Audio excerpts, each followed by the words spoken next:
Hello, and welcome back to Virtual Boy Wario Land, in which we'll be tackling the hard mode, the expert mode, fairy mode, new game plus, whatever you want to call it. I'm still not exactly sure. Maybe playing through this mode will, I almost said alleviate, enlighten us. It'll alleviate our worries and enlighten us. That wasn't the wrong choice of words. It was just a more interesting sentence being formed against my will. So, there's a few things we need to talk about. So first off, best time, 1:14. Well, I'm closer to 1:15. That was the time we had for our first playthrough, and we did pretty good. I'm pretty happy. I wasn't sure if we'd be able to do it in under 2 hours, so doing it with 1 1/4, pretty good for me. I mean, it's like 3 times the length of a speed run, but those people also practice only 3 times as hard as I do. Only 3, definitely not much more, because speedrunning is very difficult or whatever. That's not the point. The point I'm here to make is some mistakes have been made. As you can see, I've completed 3 levels on this. I tried to record this previously, and then I got to the boss and started getting my ass kicked, and then I was like, oh man, get my ass kicked. And I looked over, I'm like, oh, not only am I getting my ass kicked by the boss, I have forgotten to actually record this process. So mistakes have happened. I've gone and retracked back through the levels to get us back to the very beginning of the game.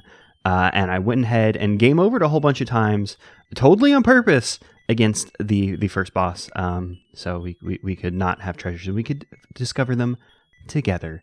As you'll see here, there's a data clear. We could have, you might be thinking, oh, you could just clear the data and then we could start over, but no, that deletes the fairies, and then we would have to start over from a normal playthrough. So what I'm actually going to do here is use a save state I made, so we can go back in time to the beginning level. By go back in time, I mean I just went ahead and did this ahead of time, so we wouldn't have to sit me watch here, watch y'all. You wouldn't have to sit there and watch me trek back through the level. So, hard mode, definitely a little bit harder. Who would have guessed? I wasn't sure what to expect from this mode because information's a little scant online, and by that I mean the Mario Wiki doesn't have it, and the Mario Wiki tends to be my source for most of the games I play here. Whenever it comes to the big man himself, the big man, the good man, I tend to go to the Mario Wiki because, you know, the False Prophets Wiki actually has some good deets for us to crave that to use. So this is going to be a little bit different. We are going to be, of course, doing a full playthrough of this mode. I'm going to be maybe a little bit more diligent in getting stuff than I was last time. Last time I was very, oh, I gotta haul ass, we gotta hurry up, we don't have time for any of this stuff.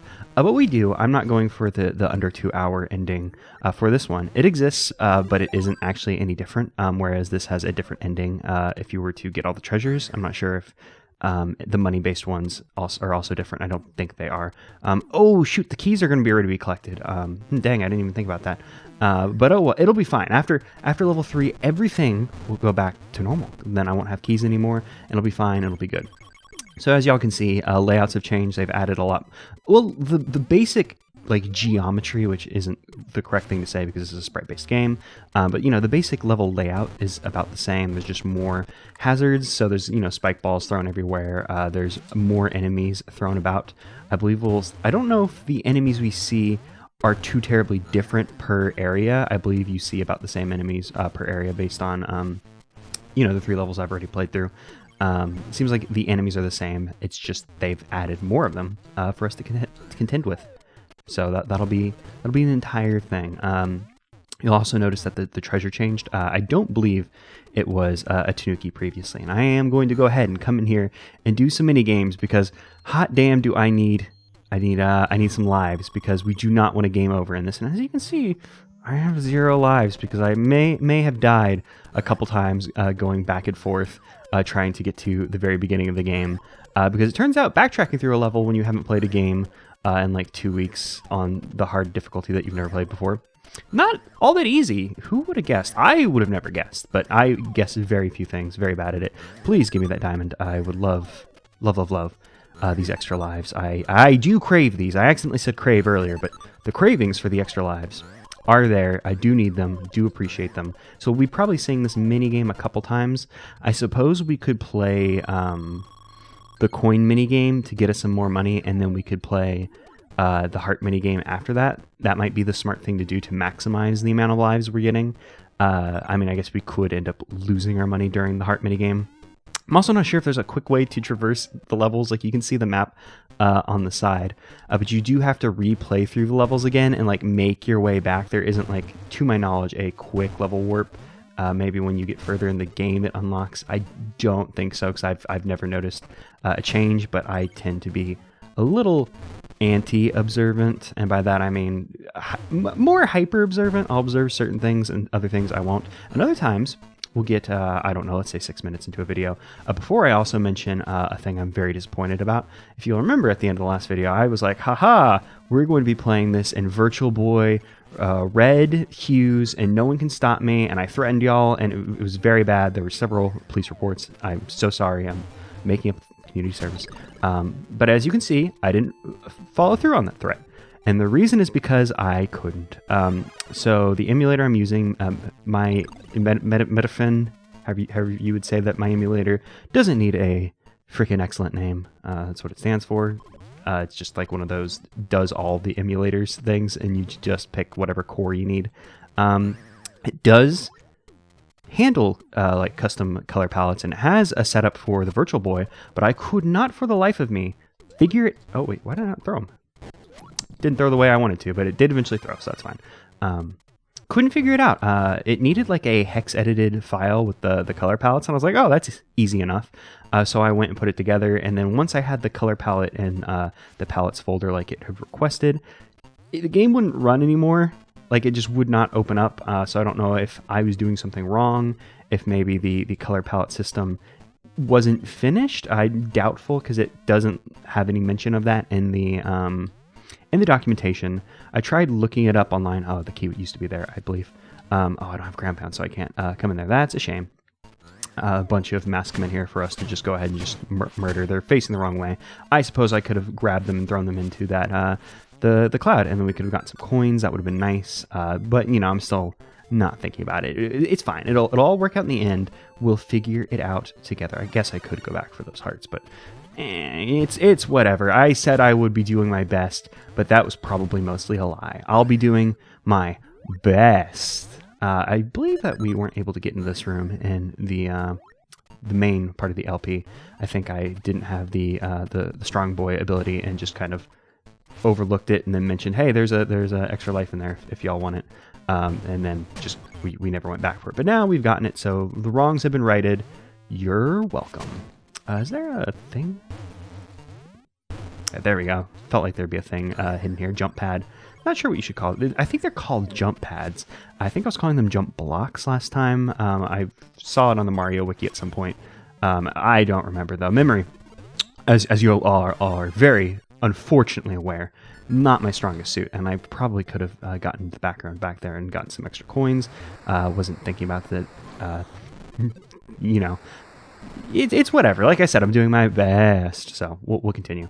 But yeah, I couldn't get the color palettes to work. I tried my darndest. I put together the hex edited thing. I don't think. Oh, we can get out this way.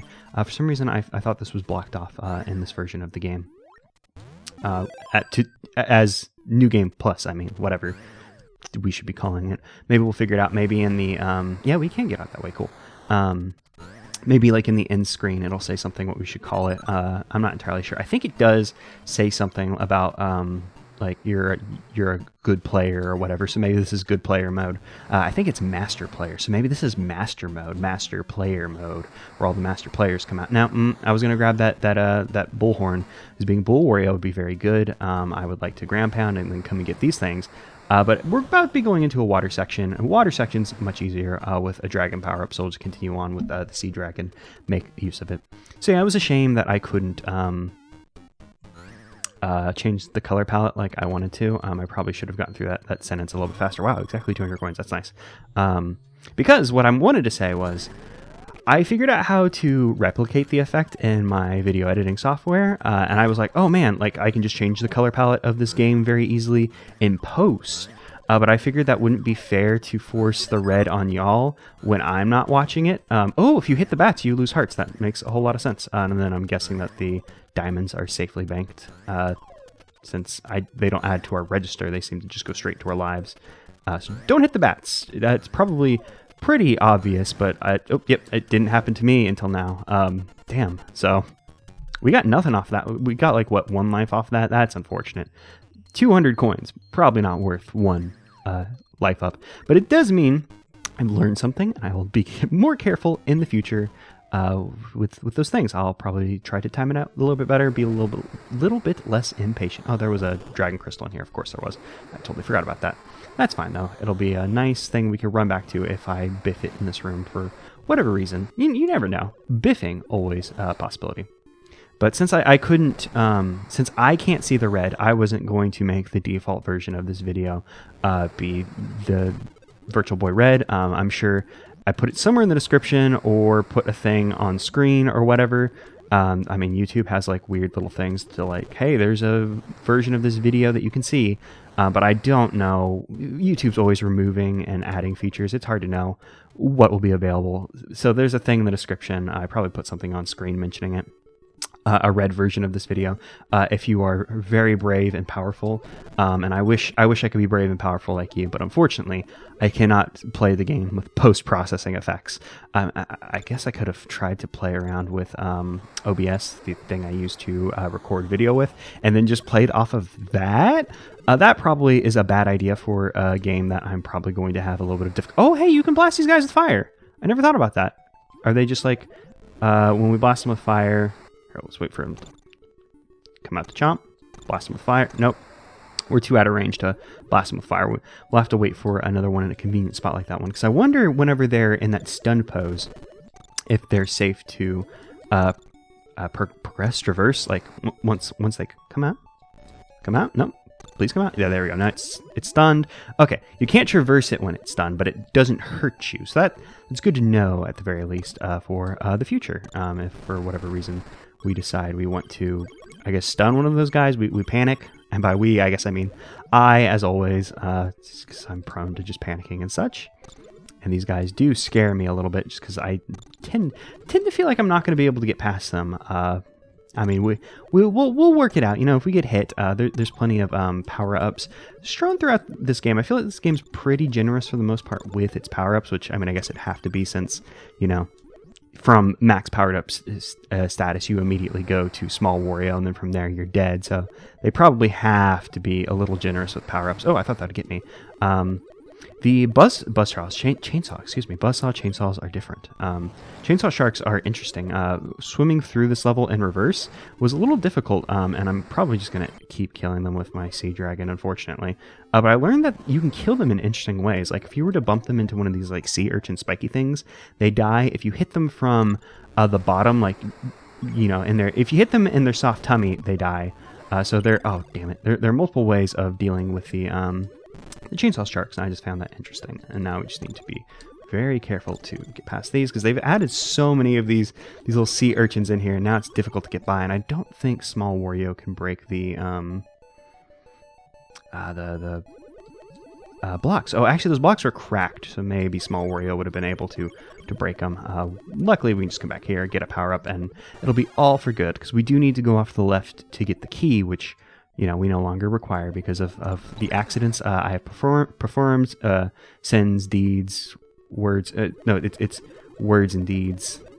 The sins of your words and I don't know, that weird Kojima thing, because he was too afraid to admit that he was horny. You know, normal Kojima stuff, where he's like, no. She's naked because of reasons, not because I'm horny. It's just like, dude, it's okay to say you're horny. It's fine. It is okay, Mr. Kojima. It's totally fine. We all understand. It's good. It's good, actually, to be horny, I suppose. And now, unfortunately, speaking of horny, we'll not be able to get in there because we don't have horns. Because if we were Bull Wario, we would be able to get in there. That was the joke I was going for, surely. We'll need to go ahead and swim on by. So yeah, I find this expert mode, New Game Plus, interesting. It's, oh shit, probably should have killed me. I find it interesting. I think it's fun. I think it's cool. I would like to do the full playthrough. I don't know if I'll be good enough to get through it, though. I'm not sure if we'll have to bust out save states. I would rather not. Just for the convenience of once we start losing, once we start getting game overs, you lose your treasures.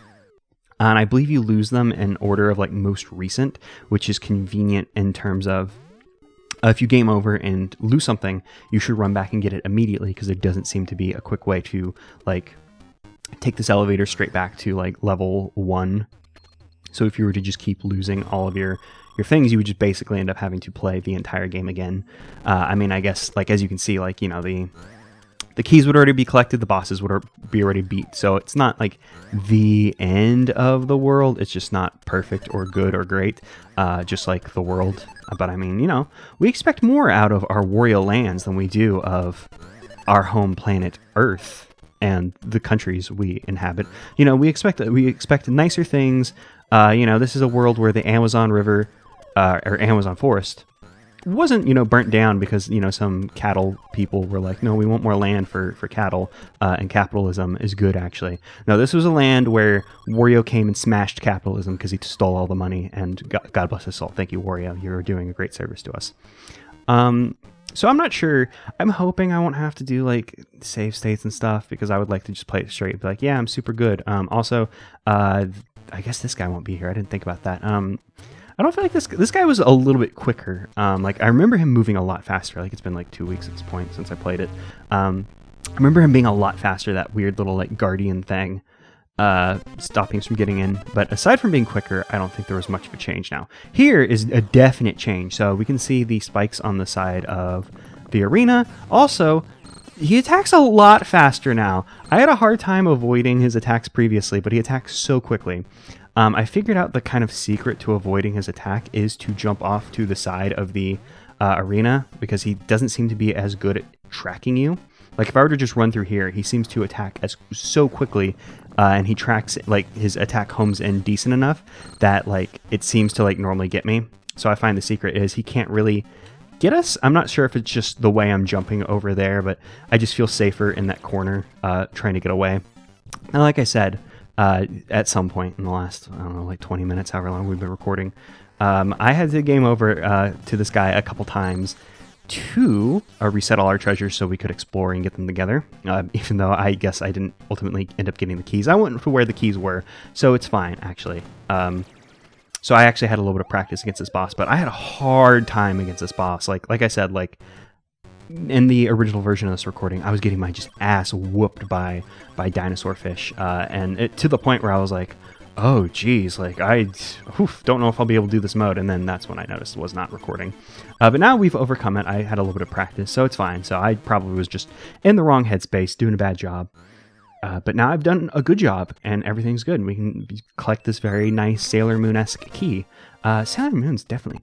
I shouldn't be talking about that, but Sailor Moon's a thing that I always found really interesting. I watched a decent amount of it as a kid, and I know there's a lot of shows of it, so I should probably give Sailor Moon a shot at some point.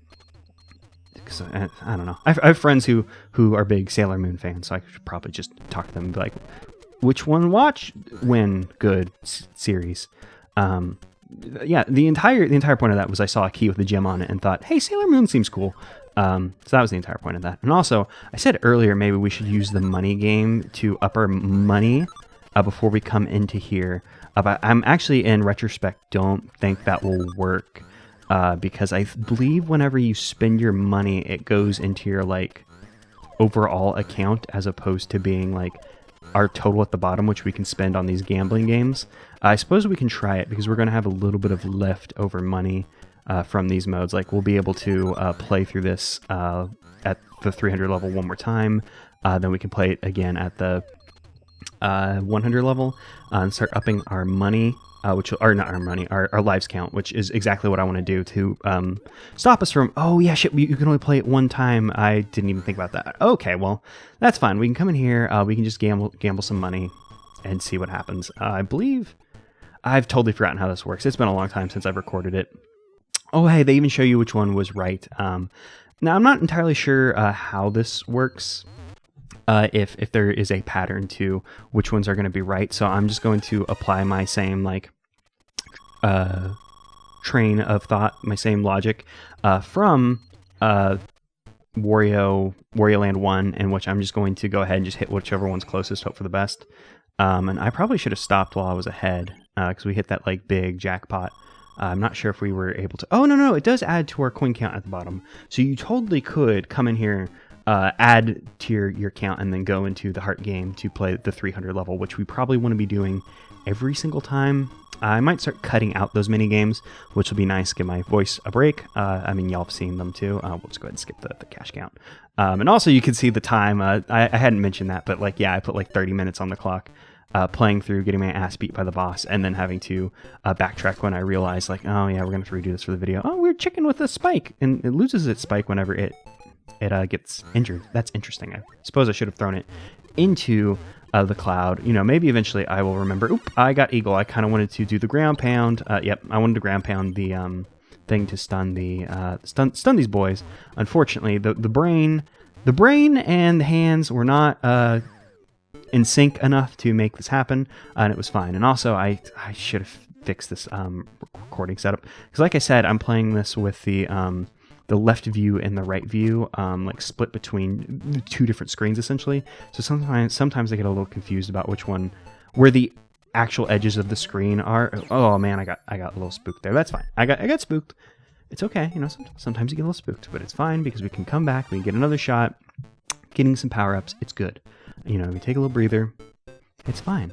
I do probably need to take a breather. I have such a bad habit of when I start recording, I feel like I end up talking really fast and just kind of motor mouthing, and it's something that I never really noticed. But I used to do Twitch streams, like I mean I used to do them, like I believe like the last one I did was like in 2017.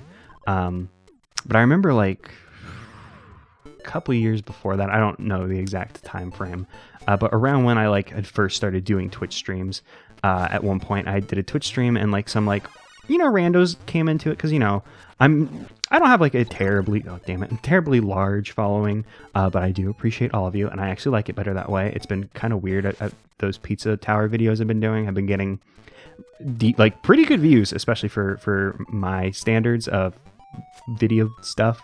So it's been weird getting comments from people that's like, wait, I don't know who the fuck these people are. Like, I've just gotten so used to like, oh yes, this is the you know, audience of people, and I know who these people are and I enjoy them. And then all of a sudden it's like, wait, I don't know who these people are, and they're leaving comments. What the fuck? You know how it goes. It's just very strange. But I remember just some randos happened in on a Twitch stream, and they were like, dude, you need to breathe. Why are you talking so quickly? And then I was like, oh yeah, I do talk quickly, don't I? Huh? That's probably not great. But you know, just weird things that you get self-conscious about, which is funny because like typically I'm a pretty cool, chill customer, and kind of don't play by the rules.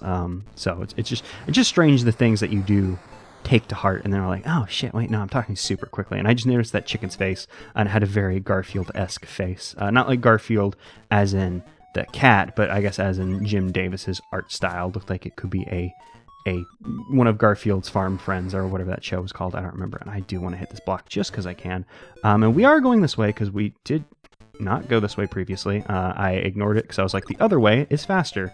And we need to go super duper fast. Oh, it was just an eagle. Well, I suppose we just traded dragon for eagle. Not a bad trade-off. Obviously, it would have been better if we had gotten them together, because we get them together and then we will have the perfect combination, which I've been so quick to spurn at this far, and I shouldn't go for this, but just because we can. I ended up not getting as many coins as I wanted to and lost the power up.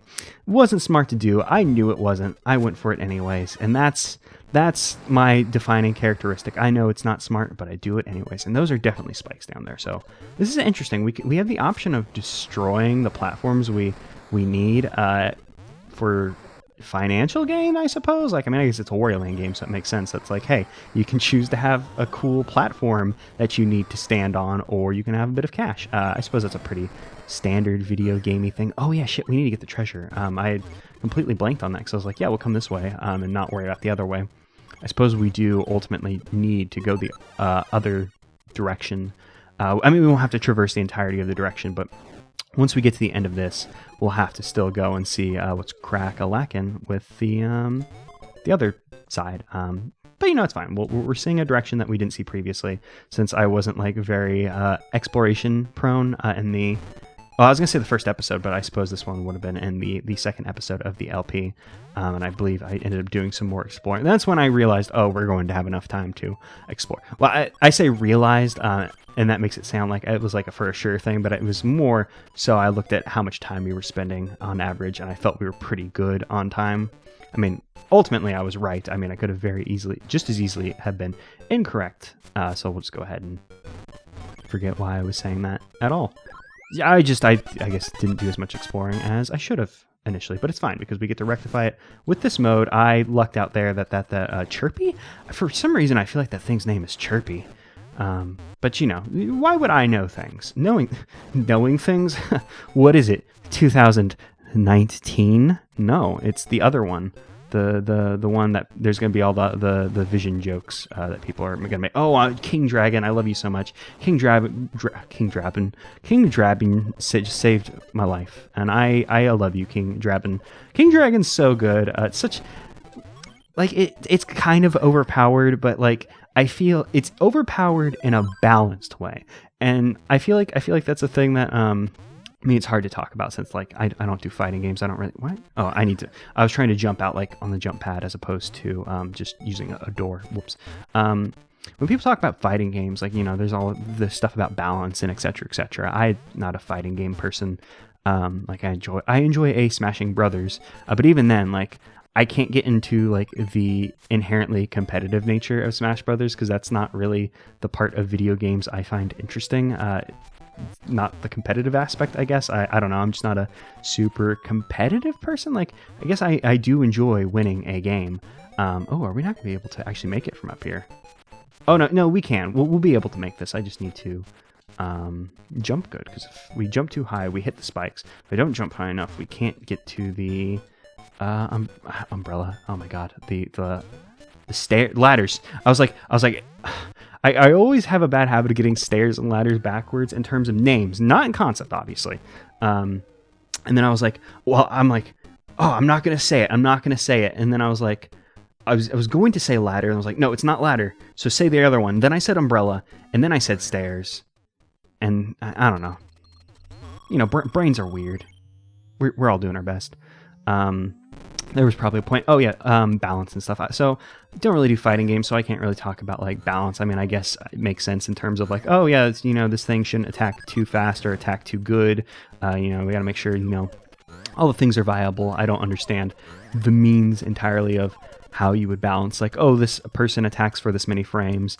We're going to, you know, increase the amount of frames or decrease the amount of frames on this attack, or how much damage it deals to balance it. Like, that stuff seems very esoteric to me. Don't really understand it. But you hear people talk about like balance in terms of like there's like fighting games that people like where they're like, oh, this game is just every character's broken, and that's why the game is balanced, because everybody is unbalanced. And ultimately, I guess this doesn't actually play all that much into my point. I was just going to say, I think King Dragon's a little OP, but the fact that you have to put together two good power-ups, which I would say are typically rare, but, you know, as we've seen playing through this game, they do love to, like, have, like, little hidden areas. So if you're looking around, you can find plenty of them together. And what do we do to swim through this quicker? Do we just have to just jump out of this? Because I feel like there was a secret to swimming through this water with the oh, the Kappas throw their hat thing. Oh, I shouldn't have done that. I was so sure there would be a thing in there. Oh wait, I bet we need a ground pound here. That's what we need to do. Oh, I guess it's nothing. Well, fuck me, I guess. I thought there'd be a thing in there. Yeah, the Kappa threw his thing. I don't know if that's a normal power of Kappas being able to throw their little like head pond. I don't feel like those typically come off on Kappas. I feel like they have taken a bit of liberty with the Kappa, assuming that their head is a cap to be thrown. I guess. Did we get the thing in the yeah, we got the thing in the last level. It was that weird chicken.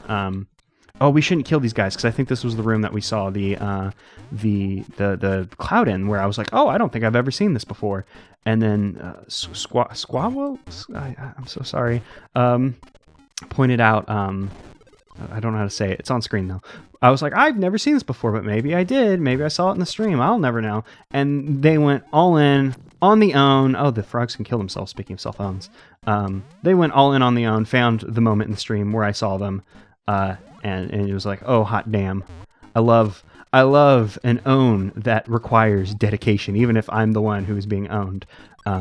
People don't say owned anymore, I don't think. I didn't used to say it, and then I guess it's like one of those things that like was like kind of became charming in that like, oh yeah, owned. Like I remember people said that when I was a wee lad on the internet.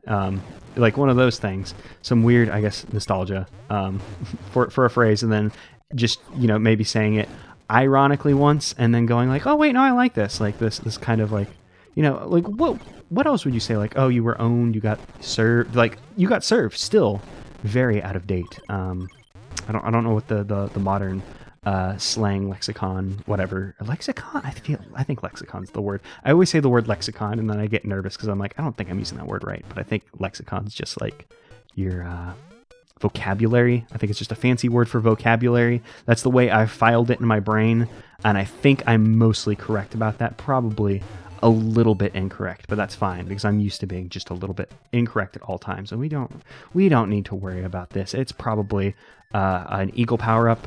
Oh hey, we can like blast the hell out of these. I don't know why you would want to. You'd want to because there's money down here, and it doesn't actually make traversing this any harder because you hold the run button. Wario runs across those with significant ease. And now we could climb up here and find out what happens, because like there's that button down there we can hit. I don't know what the button actually does, but I don't want to climb all the way up there and then like have to... Oh no, you got me. Oh no, there's things down here. I didn't want to climb all the way up there, get my butt kicked, and then have to climb my way back down, but now I've just gotten my butt kicked. So here we are. I suppose we'll just... Oh, we won't be able to do that without King Dragon, will we? Does the flamethrower... Because the flamethrower doesn't, like, yeah, doesn't penetrate that. We will need King Dragon to hit that button, so I suppose we're on our own and have to climb this thing. I do not understand the logic behind the way they made this work. Like, why would you have to mash the I'm pretty sure this is the jump button. Why would you have to mash the jump button to climb against the current? Like, I get it, like, oh, there is a current that you are fighting. So that is the logic behind it, but it's not... I don't feel like it's good logic, because it's like... You know, it just adds a bit of, it just makes it a little inconvenient to have to do, as opposed to, I feel like, adding any, like, level of difficulty or, you know, trial to it. Like, there's a run button. You should just be able to hold the run button as you go up, and I should not be doing this. I should just, you know, come over here. We should just blast a dragon blast fire through and not have any trouble with it, and definitely not get hurt or whatever, I say as I take a big sip of coffee and blank my memory of the last several seconds of playing this video game. I am going to come back here though, because there was a power up that we could get, which we need to break through that thing and touch the button, which I'm still not entirely sure why we're doing that, but I feel like we have to do it. Maybe we don't have to, but you know, better safe than sorry. You should always be better safe than sorry, especially if that means hitting a button that you have no reason why you're doing. Oh no, we still need King Dragon to blast on through. Man, I wonder how often that's going to be a thing in Expert, Master, Fairy, New Game Plus Hard Mode. I wonder how often that'll be a thing where like the power-up requirements... I almost said requirements, which that's not... The power-ups that you're required to use, if they'll end up being more specific. I don't think this game has the abilities. I don't think the abilities in this game are specific enough to force you to require things more specifically than, like, I guess, King Dragon.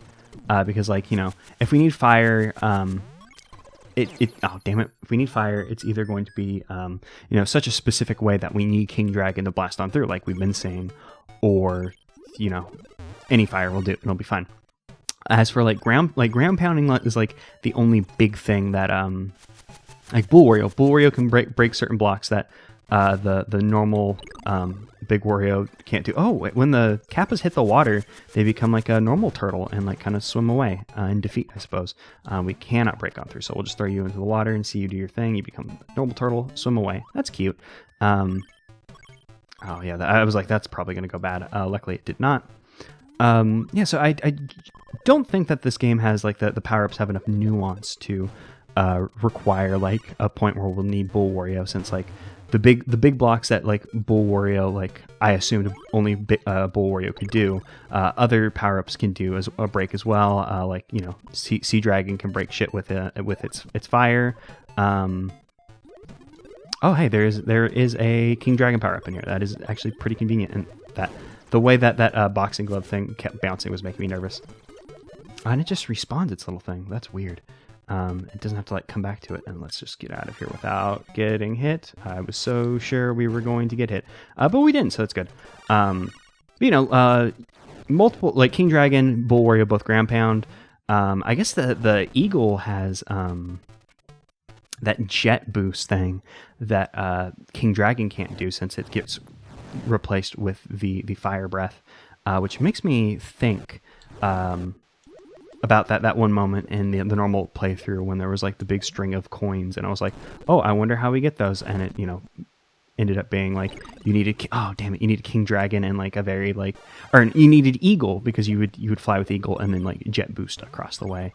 And I tried to do it with King Dragon and couldn't do it, and assumed that there was some nuance to the dash move that I wasn't understanding. I think there's a dragon in here too, so let's fly. Oh no, why am I so bad at this?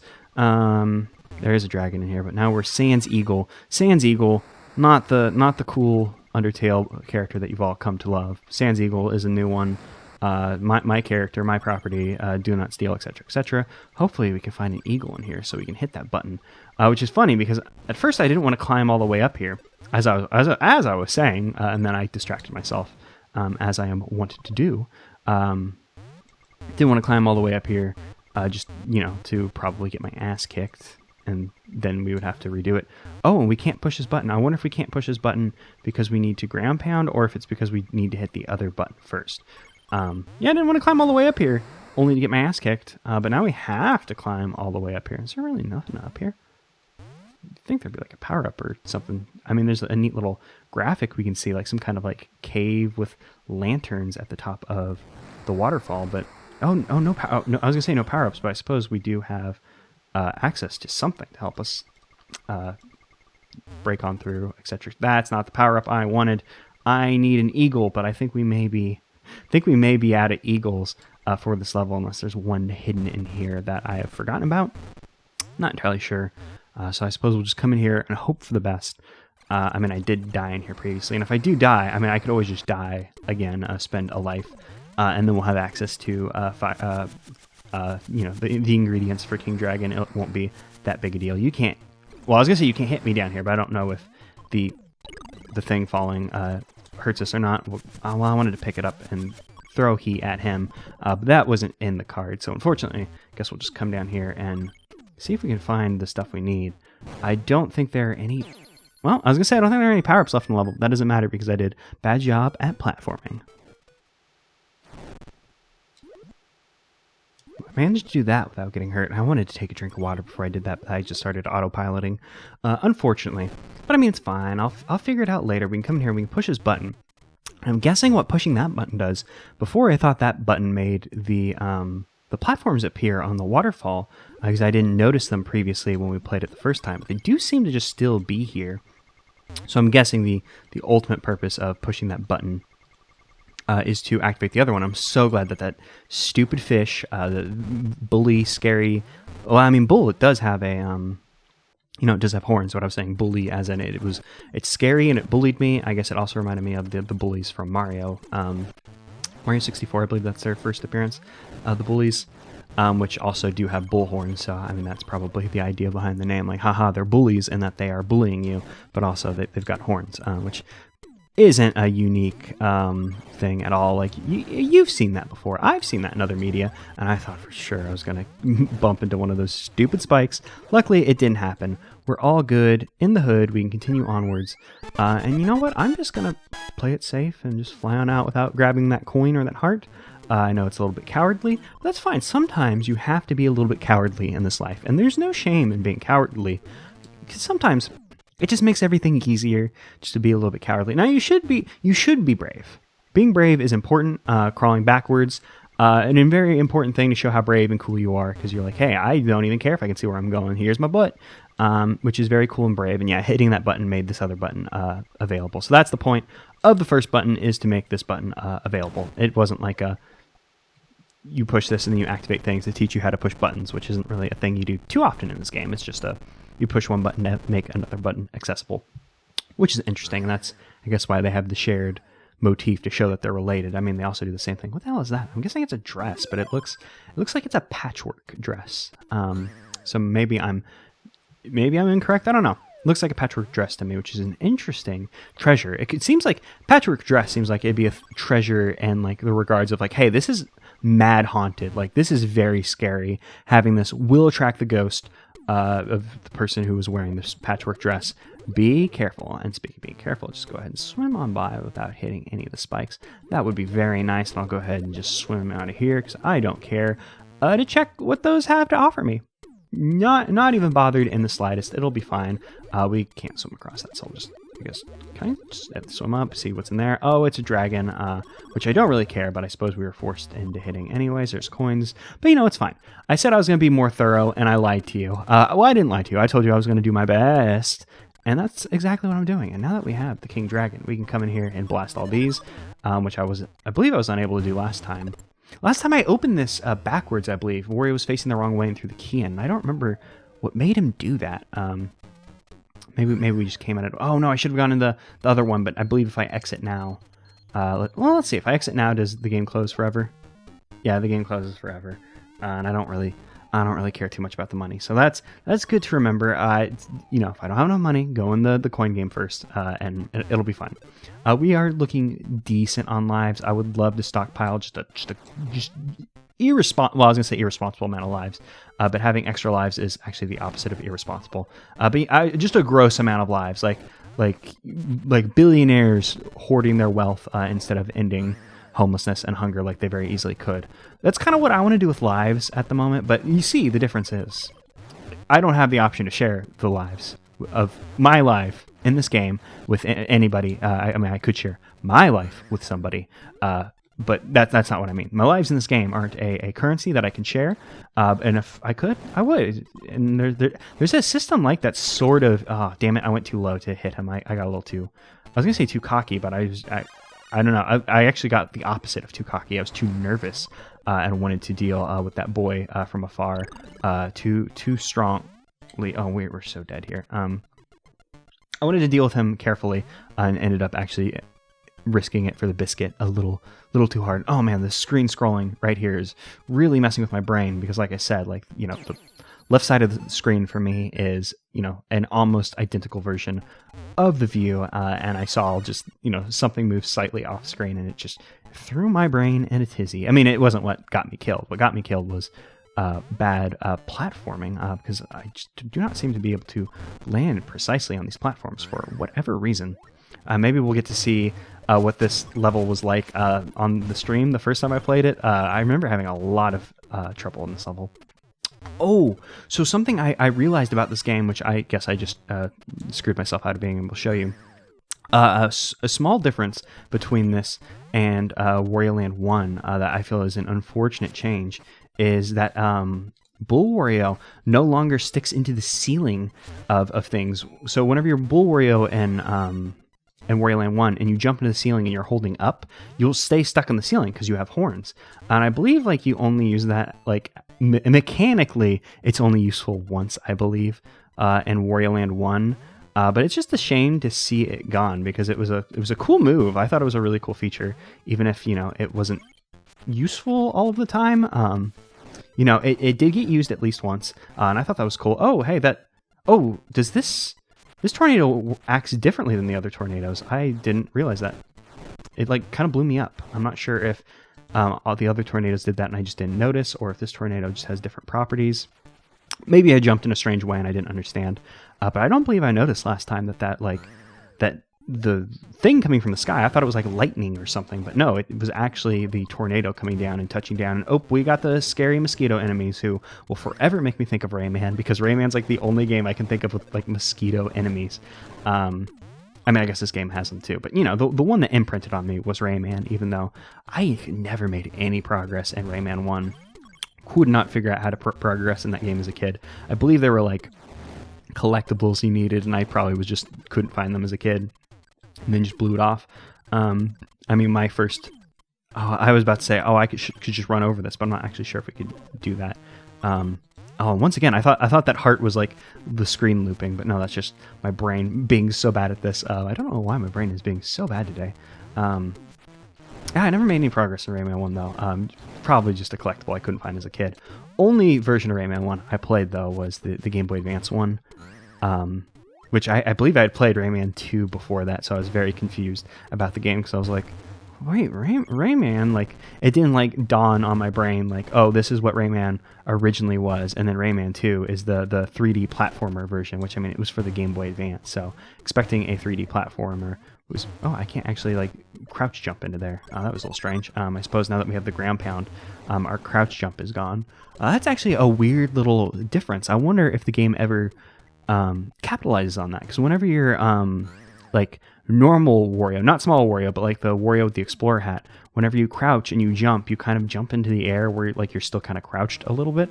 And I believe if we go down, there's like the ingredients for King Dragon, if this is the area I think it is. Yeah, because I believe this is where I got owned, because I'd forgotten, I forgot the thing about, I wanted to show off the thing about mask guys where like you could knock off their masks, and then I didn't think to do it again until we got to this spot and then got owned, even though I had shown it off previously. So King Dragon stuff down there. I was going to say something about 3D platformers and Game Boy Advance, and I don't know why I would expect that to be reasonable, but then I was going to say, well, there's, you know, Banjo-Kazooie Gruntilda's Revenge, which I had only played like a split second of as a kid, because the person at Blockbuster scared me away from it. They were like, oh, that game's supposed to be bad, and then I got sad because I was like, no, but Banjo-Kazooie's good. And then they let me like play a little bit of it in the store, because I guess it, you know, it was a small town and they didn't really have much to do. At a Blockbuster, and a Blockbuster was pretty popular back then, so I don't know. Maybe they're just being nice because I was such a cute child. I don't know. But I don't know. They let me play a little bit of it, and I remember, you know, a grown adult like who was interested in video games telling me like, "Hey, this video game's not good," was enough to scare me away from it. Something similar happened with Devil May Cry 2, which, from what I am to understand, was founded, or, you know, was a reasonable thing, that it was not good. But, you know, I enjoyed Gruntilda's Revenge. I thought it was a fun game. Isn't there a thing back here? Maybe it's downstairs. You know, it's obviously not as good as, you know, Banjo-Kazooie, Banjo-Tooie, which I believe it came out after Tooie, despite the fact that in canon it takes place in between the two games, and then is ultimately sort of like a prequel, because you like go back in time, but it's not really a prequel. I don't remember. It's been a while since I've played that game. Been meaning to replay it. This room is scary now. There's spikes everywhere. I mean, I guess that's just the mode. This mode could also be called Spike Mode. I suppose that'd also be a fair name.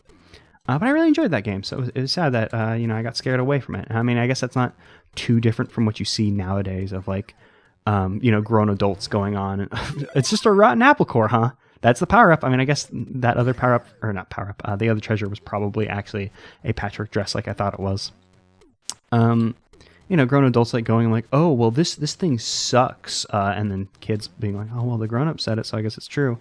Like I've seen a lot of people with reviews of Cats 2019, you know, saying, you know, movie bad. And then I guess it was specifically one tweet of a kid like deciding like, oh, I guess the movie was bad and I didn't actually like it because these grown-ups are saying it's not good. Which, you know, anyone who's saying that's a bad movie is a coward. It's not a good movie, not by any stretch, but and Andrew Lloyd Webber, shithead supreme. But you know, Cats 2019, it's not a bad movie. I went in very excited to watch a very bad movie, but you know, it's good. It's good actually. Like, you know, Cats, bad musical, not a good musical. But I feel like the strength of Cats as a musical always comes in with like the performers. The performers always tend to be like really good at it. And then like, even though it's like, hey, this song sucks, but this person is making the song good because they're giving such a good performance. And also like, it's like, yeah, I don't know, they're dumb, not good songs. And a lot of them are just like written, I don't like the way they're written. But just the performers end up selling me on it. And I liked it, you know, decent musical, even though it's a bad musical, which I know is a strange concept. And the movie is good. And I mean, I understood the movie a lot more because in college, for my literature class. Like the literature classes that like people tend to take for like the college course, like it's, I believe, a pretty standard elective that they want you to take is like a literature course. Standard things that I saw like on the curriculums were like, oh, here's American literature and here's like classic British literature. But for some reason, my school had literature of opera, and that class ruled because the professor like first day was like, okay, so I don't want like anyone to get like upset or anything, but I'm going to do some musicals. I know they're not opera, but I like musicals. And that class kind of ruled. The professor was very like, hey, if there are any musicals y'all are interested in studying, we can do it. And people were interested in Les Mis because the movie had just come out. And the professor was very much like, y'all don't want to do Les Mis. The book is very, very, very long, so we didn't do Les Mis. But we ended up doing Cats, which was fun because I forgot to read the book and then came in and didn't understand anything. And apparently that didn't help. The book did not help at all. So you know, I came in with a college level understanding of Cats. So you know, I understood the movie. Oh my god, I just realized how long I've been talking about Cats. I'm so sorry. I shouldn't talk about things like this, but y'all are here for a good time. We're playing Wario. We're having fun. I have not subjected you to the red vision, and if you are watching the red vision, I'm so proud of you. I wish I could be watching the red vision along with you. I know I've already said my piece on that, so I won't reiterate it as I am wont to do. Y'all know how I just love to say the same damn shit over and over again.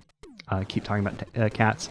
But yeah, it's not a bad movie. It is very scary. The effects, while impressive, do not look good. And even by the end of the movie, I was still thinking like, these cats look very scary. But I also watched the early version where like the effects like apparently weren't finished or whatever. So like you could see like people hands and stuff, which I just assumed was part of the movie. Since like there's so many like non-cat aspects of the cats, I was just like, yeah, this is just how it is, whatever. Oh, I don't believe we found this area when we played previously. I don't think I was able to get in here. So that's nice that we found it. It does look like there's another hidden area off to the left. I don't know how to get to it off the top of my head. Maybe there's another thing we could break in here. I don't know. I'm not too worried about it. Did we get the key? Did we get the treasure? Can we check that on this? Oh yeah, this is the apple core level. We've been playing for a while, so I've totally blanked on what we were doing. And we have 400 coins, so we're able to jump into the life minigame with no problems. Didn't do great, but that's fine. We're starting to stockpile lives, and that's ultimately what I would like to do. I would just like to stockpile a whole lot of lives, because that's going to come in handy, because I imagine the final boss is probably going to beat the shit out of me. It's probably a safe assumption.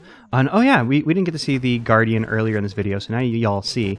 I believe it's a little bit faster, like its actual... Oh, shoot, that was its crouched version. I didn't realize that it was crouched. I thought it had come up a bit. Like, it's not that it is faster. I feel like it just recovers quicker. That might be the only part it does faster, is it recovers from this part quicker, which is a little bit difficult for me to dodge. And I mean, I suppose once we kill it, it's gone for good, and we don't have to worry about fighting it every single time. But we will be going into the sandfish fight with a bit of a disadvantage in that we don't have a power-up. There's probably one hidden somewhere in this room, since that seems to be how it goes. So I'll just poke around a little bit, because, if we don't have to waste lives, that would be nice. I suppose it's probably, if they had a power-up hidden somewhere in here, it'd probably be hidden above the sand. I probably won't be able to find this just jumping around. Well, I was going to say jumping around randomly, but jumping around systematically like I am will ultimately, if there is one, reveal it. I'm just going to go in, whatever. If the boss kills me, that's fine. Let's see, how is this fight harder? The fight is harder. Once again, they have added in spikes. They've added them as opposed to being on the very edges of the room. They're actually right about the spot I'd want to stand. Is it coming down? Nope, it's coming down now. Because if you remember, the way you fight this boss is when it comes down, we want to get on the opposite thing of where we were standing before, so we can hop over, hit it on its head. So by putting those spikes in about the middle, not in the middle, but not off to the ultimate sides. Putting them off to the ultimate sides would have just made the arena just a little bit smaller. So I come over here to avoid it, jump over here, and we can get it, no problem. Yeah, that's actually a pretty inconvenient spot for it. I mean, I suppose there's not much you could do to make this boss much, much harder. I mean, I guess you can make it a little bit quicker in terms of its attack. But you know, it's not that hard. We didn't get hit. It's not bad. Like I said, Dinosaur Fish was hard enough to make me go like, oh damn, you know, I don't know if I'll be able to do this. And I'm still worried because Demon Head is a son of a bitch of a boss. Definitely the hardest boss in the Wario franchise. Like, I mean, the you know, I already said my piece on it, where I feel like some of the Shake It bosses are more difficult with their trials. What are they called? The missions. Some of the missions of like, don't get hit, do it this fast. Had a lot of trouble with Clown Around. Clown Around is not the right one. Clown Around is the clown enemy from Wario World. What I'm thinking of is Chuckle Machine. I was doing so good in that one, and then on the very last like diamond that came out, I just totally rammed into it and lost all my hearts, which was a shame. But the boss's name I was thinking of was Turtlebot. I didn't look it up, I just remembered it. Y'all know I wouldn't lie to you. If I was going to look up something in a video, I would just turn it into a joke and then just openly Google something in a video. I've done that multiple times. And does that mean doing the joke a whole bunch of times means that it's old and I should probably stop doing it? Yeah. Am I going to stop thinking of a way to humorously Google something in the middle of a recording because I need to Google it and I want to know right then and there because I find it important in that moment, despite the fact that I so regularly forget things and then just have no idea if what I'm saying is right or not. Oh shoot, there was a spike there. I could not see it. I mean, granted, I wasn't. My eyes weren't focused in the way they should have been. Oh yeah, we can drop down here, can't we? My eyes weren't focused in the way they should have been, but I could not see that spike there. I'll have to be a little bit more careful. Yeah, I'm gonna keep Googling things as long as I can keep on thinking of ways to make it humorous and or just keep doing it regardless if it's funny or not, because I will continue to find it funny, because then eventually it'll wrap around. Like, even if I do it too many times and it's not funny anymore, it'll become funny because it's like not funny. Humor's really good and smart and difficult to explain and all this stuff. And you can't actually kill those little fly guys who I know they're like flies or bees or whatever, but I cannot help but, oh shoot, that was actually the thing we needed. I cannot help but see like the little fly lady whenever they raise their hand to their head. It just looks like the little like curls on their hair, and I'm going to need to figure out the timing for this again. I have forgotten it in the 2 weeks between this recording and finishing it. Oh, and this is going to be bad. Like, I mean, I was pretty close with that timing, but the fact that I'm so far off, at all, it's going to be bad. Now, please give me the watermelon so we can continue on. I mean, I suppose we don't need. I mean, we do need to do this one, but I suppose we don't need to get all the treasures and stuff for this playthrough. I mean, we've already seen the all treasure thing, but I would like to get all the treasures again to prove that I'm an expert gamer, because that's the only thing that lets me go to sleep at night. In fact, it's been 2 weeks of me not showing the world what an expert gamer I was, and I didn't know what I was going to do with my life. It was fading away before my very eyes. Didn't know what to do. King Dragon cannot blast that little face. It was kind of like the colon and then like the pipe. I don't actually know what you call the pipe thing. The straight line. Oh, actually, this is going to be a very bad place to come down into, isn't it? This is looking like this is going to be very scary. Actually, yeah, how do we... Okay, yeah. Yeah, like, all the shit in the foreground is freaking me out. There's so many spikes. There's so many spikes in this hard expert fairy new game spike master mode. I suppose we'll ultimately decide on a name for it. It does feel like they were just like, where are the most inconvenient places we can put spikes to remix this game? Which, I'm not complaining. I'm not like, oh, there's too many and it's unfair, because I mean, obviously it's here for someone who has beaten the game before, since you have to beat the game to unlock it. And it's just here for a challenge. So I'm not going to complain. Oops, I almost walked into that spike. I suppose we can go this way since we can ground pound, and it'll be cool and good actually. I do wish that this game had difficult, like maybe, I was going to say it was before its time with it, but it would be nice if it had a difficulty mode, like where you play on like easy, hard, whatever. I mean, I suppose that's not like saying like, oh, it's before its time. Like video games have had those like forever.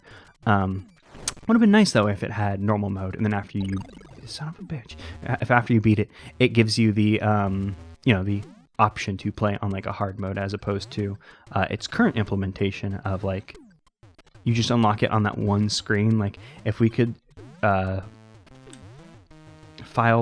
sort through like fairies and bats. That would be nice. And since I don't have a power-up, we are in trouble. I came all the way down here, and we can't even get rewarded for coming all the way down here because I don't have a power-up. Can't break that thing because, you know, small Wario's head is too soft. It's too baby soft. Can't break through. It's so weird, the small Wario concept. Like, I guess it makes sense, and the idea that you know, Wario Land's spun off from, you know, Mario, and Mario becomes small Mario when he gets hurt. But it's just so weird to see Wario do the same thing. Okay, so against my better judgment, I came down here again. Oh, no, I'm going to run away. Don't want you to poke me in my face. Even though getting poked in the face wouldn't be the end of this. It wouldn't be the worst. And actually, because what I want to do is I obviously want to try and hit that in the air, which would be great, because now we have King Dragon, which means my entire other plan is gone. And now I can't even show it because I was playing around with Eagle, and Eagle does have the crouch jump I was talking about, where you kind of like jump while still like crawling, essentially. That's all it was. And you know, I was going to show that off there because I was like, oh, here's a plan to get by him, but then I managed to get the air tackle off, got my thing. Now we're King Dragon, and it's all good. We're invincible. I don't know if I ever exactly made my point earlier, but the entire point I was trying to say with King Dragon being OP is it feels like it might be balanced in that getting King Dragon can be a little bit of a pain in the ass without getting hurt. And this is just Bull Wario. We're fine. We couldn't even choose to take Bull Wario if we wanted to, because Bull Wario, that's not King Dragon. Why would we want to do that? Even though I really like Bull Wario, like, as a look. I like Viking helmets. I think they're cool. I was so glad that like Shovel Knight kind of like jumped in on that aesthetic, because I really love Shovel Knight. Recently finished King of Cards. And just hot damn, good games. Good games, those Shovel Knights. They are. And now that I can see those spikes, I'm going to be a little bit more careful. I don't know, I think they're cool. And while I don't overtly care for the hat changing aspect of these games, I mean, I like the idea. It's just sad for Wario's like iconic hat to be gone for the majority of for the entirety of this game. I think in the beginning cutscenes he might be wearing it for like when he's on the beach or whatever, but it's not like, you know, that Explorer hat replaces his default Wario cap, which I feel is a shame. Oh man, I like shoved him into the wall and he died. I didn't know that was a thing you could do. I wanted to throw that mask at him, and I don't know why it wasn't happening. I was pushing the wrong button, that's why. So I avoided that that entire area where we talked about gamer presidents and unfortunate hindsight and etc. etc. I skipped that area because I was like, I don't want to do that again, so we're probably missing out on a lot of hearts and coins that could go to financing our crippling gambling addiction, and by that I mean our need for lives, because in this game, gambling is good actually and gives you more life instead of more often than not being like a rigged thing that steals your life. And I was doing the jump there and I wasn't actually even holding the button. Maybe double tap is good enough to... Oh yeah, you can just double tap and it goes. I thought you had to hold the button as it went. That's actually good to know, and I don't know why I never realized that. I suppose because I just assumed you had to hold the button down and just kept doing it. Okay, now it's time to start getting into real... I have bad timing hours. And speaking of having bad timing, I couldn't get in the way of that stupid watermelon fast enough. Thank you so much for bringing another watermelon for me to immediately try. I remember this one giving me a lot of issues. Obviously, Problem Child is the next one where we got to hit those like 2 things in a row. So let's drop it now. I think that's too late. Yeah, no, that was actually perfectly timed. Wow. And we jumped up and caught the key. I think I failed to do that last time and got a little disappointed in myself, failing to jump up and catch a key out of the air. Managed to do it this time, so it's all good. And the hood. Oh. Okay, we'll go. No, I don't want to do this one. Hey, I don't want to do this one. There's spikes and it looks scary. I don't want to lose my King Dragon. So we're gonna do it. Never mind.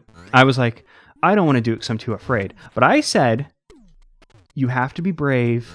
You cannot have the fear in your heart. You have to continue onwards. You can't allow a clown around or Chortlebot to control you because you are afraid, because you spent so much time on them, and then your precious Wiimote died while you were playing it, and I don't think I'll be able to make that jump. I know I said a whole lot of shit about being brave, but I'm not going to go for that one. That's just a good jump that someone can make if they're good at this video game. And that one, Not going to be me, not going to do it. We're just going to go ahead and back up. Let's kill that mole so that mole doesn't get the better of us. Take advantage of the fact that this mask guy was standing on a thing above us. I'm so afraid that I'm going to jump up and there's going to be like spikes just like off screen where you can't see them. Like, I assume that won't be the case because this is still a video game designed by people who are good at designing video games, even if now it's a scarier version of that. No. Oh, damn it. I was trying to crouch so I could shoot the mole, but unfortunately could not shoot the mole. Mole did not want to be shot, so the King Dragon was unable to save me there. Now we have one last watermelon area. I don't remember if actually I have no clue what I was gonna say. Like, I don't remember if this area will be scary like the other ones, but like we can obviously see it's not like a big droppy downy platforming area, so it's fine. I don't know. Like I said, the fear in my heart starting to creep up. Oh, hey, extra life, nice. Starting to creep up. That's my default state, you know, a little bit nervous. This is gonna sound so stupid, but you know, people always say like things like same and stuff. You know, sometimes you see those dogs where they the help dogs where they wear the jackets that say like, oh, nervous or do not pet, stuff like that. But when I see the ones with nervous, like that gives like the big like same energy, like, oh man, I could really use something like that. Probably not, 'cause my nervousness tends to come in waves as opposed to being just general overall, like I can't deal with. I feel like this is a little bit faster than it used to be, which is actually good. Why can't I put the watermelon down? Oh, I suppose I have to throw it. Which worked out in my it worked out to my benefit. That it took me a while to figure this out. Now this is gonna be interesting. So I remember working out the timing for this, and I remember the timing being like, oh, you want to drop like the watermelon like at a certain point on the conveyor belt. Like I think it was like when there was like 2 conveyor belts left. It was something like that. I'd worked out the timing to something very specific like that, and tried to utilize that when we played through. I don't remember how long I spent on this one, because I remember I spent a long time practicing it. I feel like in the Let's Play proper, I got it pretty quickly. But I also had literally, before the episode began, ran over here and tested it just to make sure it wouldn't take us too long. But now we're in the real hours. This is where the real gameplay comes out. Because the game is, you know, in a harder state of being. But also I haven't played in 2 weeks, and I'm no longer like practiced on the game. So, you know, it's casual. It's casually much harder than it was I cannot grab this damn watermelon. I was about to be like, oh no, we're running out of time, because that instinct of needing to hurry and be quick in these levels is still ingrained in me. But I mean, they give you so long, these levels. I don't even know why they bother timing them, other than it being like, hey, this is a video game. Wario Land 1 had the timing in it, so I guess we'll just keep it. A timing as in the levels are timed. Now let's see, where should I drop it? I think I dropped it last time as it went into the thing and was a little early, so let's try that again. Okay, yeah, I dropped it right as the one we're aiming for went into the grate, and it was it too late or too early that time? Oh my god. I didn't learn a lesson because I was trying to say the lesson I learned and then forgot the lesson that I had learned. Damn, I'm stupid.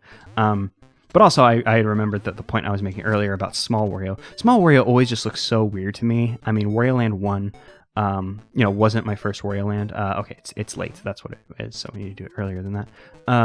Wario Land 1 wasn't my first Wario Land. I had played, you know, 2, 3, 4 before that.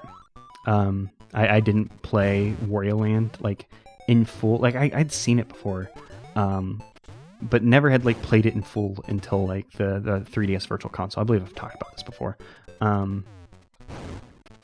So, like, you know, it wasn't my first one. So seeing Small Wario was so weird to me. Like, it makes sense as, like, a holdover of, like, yeah, Mario gets small when he get hit, so of course we're going to carry that over into this Mario game. And I said that with air quotes belligerently, so don't think I agree with that. Even though it's Super Mario Land 3, it is Wario Land 1 in my heart. And the only reason I could put the name in the Let's Play is because I care about being overly specific like that, and also, you know, people chew you out on YouTube if you get very small details wrong, or maybe wonder a thing that you may have known and weren't entirely sure on, and you just kind of pondered it out loud and wasn't sure, and then didn't correct it in the thing because you're like, yeah, that's correct, whatever. And then people are like, oh, well, actually, which isn't to say that I'm super upset about stuff like that. Like, I enjoy getting comments. So it's just so funny when it's like, guys, if you look at the comments, you can see that this question's been answered already. But you know, who's gonna read the comments? That'd be ridiculous. Comments suck. Why would you read them? I mean, I read them because I enjoy them, and I have a manageable enough fan base that I can read the comments. And I also, I was gonna say I don't spout controversial opinions, but I mean, I do, I guess, very often throw out my political stuff on here. But people don't argue because my political beliefs are good, actually, and they're cool. They're inalienably correct. And now I'm playing this game. I said I was going to skip these games, and I guess we've skipped like 2. Oh man, I managed to grab 2 of those at once.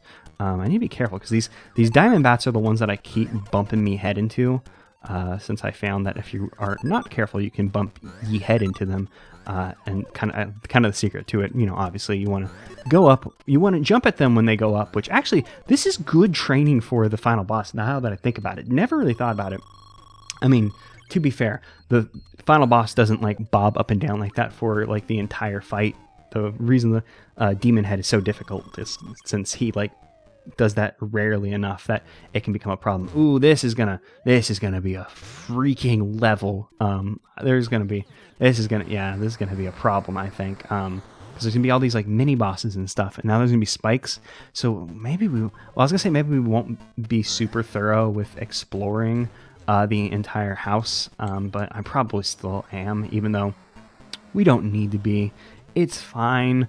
We have 40 lives, which probably still won't end up being good enough for the final boss, but we'll just hope for the best, see what happens, and just continue onwards. We don't need to kill all these guys. I think we get stuff for killing them, like we'll get coins or whatever, but I would really rather play it safe than risky for the bisky, and then the trisky. I was trying to think of another risky word that would rhyme, but there aren't any in the human language. The singular human language. We've decided on one, and it's certainly not the things that I'm saying. That's definitely not but English language. I'm not gonna grade it. I'm doing my best. Something that's actually, I found this so strange. I was talking to a coworker. She's Indian. And I was talking to her about movies, and I mentioned just offhand, like, we were talking about something, and I said, like, oh yeah, I keep subtitles on movies. I don't even remember how this came about. She was, like, so flabbergasted. She's like, oh, like, I didn't know, like, people who, like, natively spoke English would use the subtitles. She's like, I like to use the subtitles because I have a hard time with English. But my husband, is like, oh no, we should be able to understand the movies well enough that we don't need the subtitles, which I mean, I know is kind of like an ableist thing. But also, I guess from his perspective, I'm guessing is like, no, we spent all this time learning English. We should have it down pat. We shouldn't have to use these subtitles. But, I just told her, like, I like using the subtitles because I have a hard time understanding what people are saying. So it's like, you two should not, like, well, I mean, nobody should feel like embarrassment about using subtitles. I will always turn subtitles on if it's an option. In fact, so often I'll watch a movie on like some strange service or whatever. Like, they won't have their thing. Like, a movie will be available for free if you watch it on like Sony Crackle or whatever garbage. I don't know. Oh, we've actually been here. I didn't even notice that we had been here because I was so caught up on that thought. Some like weird service. It's hard to say because, there's so many streaming services now and they're probably all going to die out. And then it'll be an entire thing. But, some weird streaming service where it's like, I can watch this movie for free here. And then they don't have like subtitles. It's like, well, this is stupid. I mean, I'll still watch it, but I'll be disappointed because, sometimes it's just hard to understand what people are saying. Subtitles are a thing I would love to do on my videos. But I don't make any money on my videos. I don't want to watch my videos and transcribe them myself, and I don't have the money to spend on paying people to watch my videos and transcribe them for me. So it's a thing I would love to do, but kind of out of my wheelhouse. Also, not a terribly, like I said, we are a small community. We are a small community. Oh no, I knew these spikes. Knew these spikes would be trouble. Please don't kill your boy. Actually, go away. I forgot I can make you go away. And then I, of course, then made myself go away. I would love to do like proper transcriptions of the episodes and then upload them. But it's just, I don't want to do it. I don't want to transcribe my own. I don't want to listen to my own. I mean, I guess I need to watch a lot of my old Let's Play videos for content warning stuff. Because that's a project that I've been really meaning to get back to. Making sure like all the content warnings on old videos and stuff are there. And I just have not watched my Let's Plays because I don't want to watch them. I did not want to watch the other videos, but I at least got it done because it's like, well, this isn't like, you know, hours and hours of content that I have to watch and will have to pay attention to and stuff. It's just like, well, this is like some weird thing, some weird short parody, whatever. I can kind of not zone out to, but you know, it's like it's short enough that I can power through. And we don't need to go this way, but I'm dedicated to exploring, so I guess we'll go ahead and try and work our way through. It's ultimately not going to be worth it. As we know, we'll, you know, maybe get like a power up here, a key there. The keys and treasures are useful. We do need them. And I suppose if I actually use my brain and think like, oh yeah, we can throw things, it'll be fine. It's strange to me that none of the bosses in this game seem to really utilize throwing. Like, I was going to say strange that any, but then I had to stop and think. But yeah, none of the bosses make you pick up a thing and throw it. Oh, I couldn't see the spike there. Man, oh, that was almost bad because these versions of the mask guys have spikes on their head. Would have been bad, but it was fine. It was fine ultimately. Nothing bad happened. Didn't go into that spike, and then I almost careened straight into it.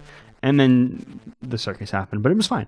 It was a circus in that it was impressive, not in that it was scary and made you cry, like most circuses. But it was fine. It was fine. It was good. Oh man, that spike right above that portrait was like tripping me out. I was like, what the hell is that? But it'll be fine. It'll be fine in that I think this will actually be a lot harder than the other one, but it'll be fine in that I will deal with it because I'm a big boy who's played this game before, and I'm going to do a very good job, and y'all will be very proud of me in the comments. Because like I said, we have a small manageable community here. And I say community like we're on forum. I don't know. Because I've never really been good at digital communities. Like I've made friends online and stuff. But you know, I never liked forums and stuff. Could never really like stick around on them. Just were not my thing. I don't know. Like I tried to do game facts like back in like the dark ages of internet stuff. Because like it was like, hey, people talk about video games here, but I don't know. I would go and read forums, but I would never post on them. Just not into it.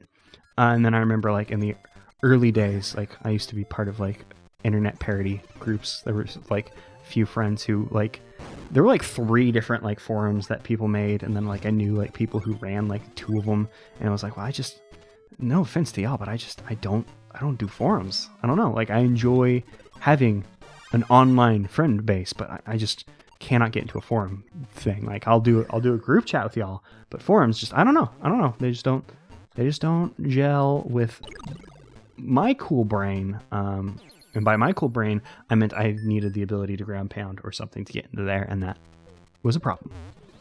I'm not gonna lie, I forgot exactly where I died in this level, so we'll just continue together in this room, which I'm sure all makes sense where we are visually.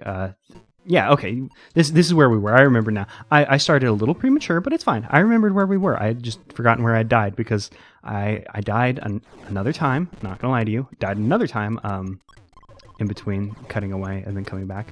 But it's fine because there are a lot of like 1-ups in this level, so I believe we ended up actually making a profit on that. Oh, hey, it's a cow! That's fun! We've been getting some like weird ones, like, hey, here's an apple core, and here's a definitely not cursed patch dress. But now we just get a fun little cow. I almost said diamond when I meant to say like statuette figure, but for some reason my brain was like, diamond. This is the diamond cow. Which, I mean, it wasn't. I mean, I guess it could be. We don't have enough graphical fidelity to tell it's diamond or not. I don't think it is. Is this the room where we get the... No. Oh, damn it. That's not the room where we get the key. That's what I was going to say.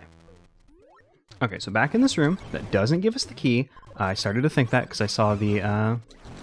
Nope. Oh, well, luckily the bomb didn't blow me up, even though King Dragon couldn't protect me from it. But then a lot of things happened there. The fingers, the brain... weren't in sync, but it's fine. It's fine. We're going to continue onwards. We're not going to have any issues. I'm definitely not going to die and have to do it again, even though I guess it's ultimately fine because we're not worried about time, and I am making a life profit here. It's just wasting my time, which I would rather not waste. I would rather, do very good at the game and then not have to do it. Okay, here's where we get the key. Do not have any power-ups, though. So we're going to be very careful with these cuckoo condors. We'll have to hope we don't get hit by a bomb this time, and it'll be all good in the hood. And just because I don't know if I ever finish the thought, and I never will. Actually, I guess it doesn't matter because we have the treasure. We have the key. They stay after you die. All the lives reset. We'll just run back through this level. It's not really that big a deal. Well, getting hit there, a little bit of a big deal because getting hit there precludes us from going back there. Well, not, getting hit there. I mean, we just need a power up is what I'm saying. We can come over here. As long as I get this power up, we're all good in the hood. And now we'll just go ahead and fly by. And luckily we have flown. It's just a coin. It's fine. Now that we have a power up, we can come back here. That's what I was saying. Because now we can come back here. We can get King Dragon and it'll all be fine. We just pick up some extra. Well, we'll get one of the extra lives. We'll get one of the 2 extra lives in our way. Because one of the other ones is a little bit out of our way. So we'll grab 1 extra life. And we'll actually boogie out of this level. We don't really need to. We've basically explored the entirety of it. It's fine. We're doing good. I'm tired of this level. This is my coffee, my house, my rules. Speaking of movies I've seen, I liked that one. So there were some good movies last year. I think while we're on Movie Watch, Wario Land, Virtual Boy, 2020 talk, I liked Knives Out. My favorite movie of the year was probably Jojo Rabbit. And my top 5, Detective Pikachu, Parasite, Us, Knives Out. There was probably another movie, but I've forgotten it. Those were in my top 5, though. I don't know if I've listed 5. I'm not going to count. I'm not going to... Okay, let's see. Top 5 was Jojo Rabbit at number 1, and the other ones are a bit more nebulous for me. So Jojo Rabbit, Detective Pikachu, Us, Parasite, and I feel like there's a movie I'm forgetting. There were so many movies I watched last year. I feel like that's probably my top 5, though. I probably forgot something. I normally don't do top 5s or whatever because I tend to forget things that happen throughout the years because the years are long. We only have 100 coins, so let's go ahead and just gamble them and see if we can increase our thing so we can get more lives.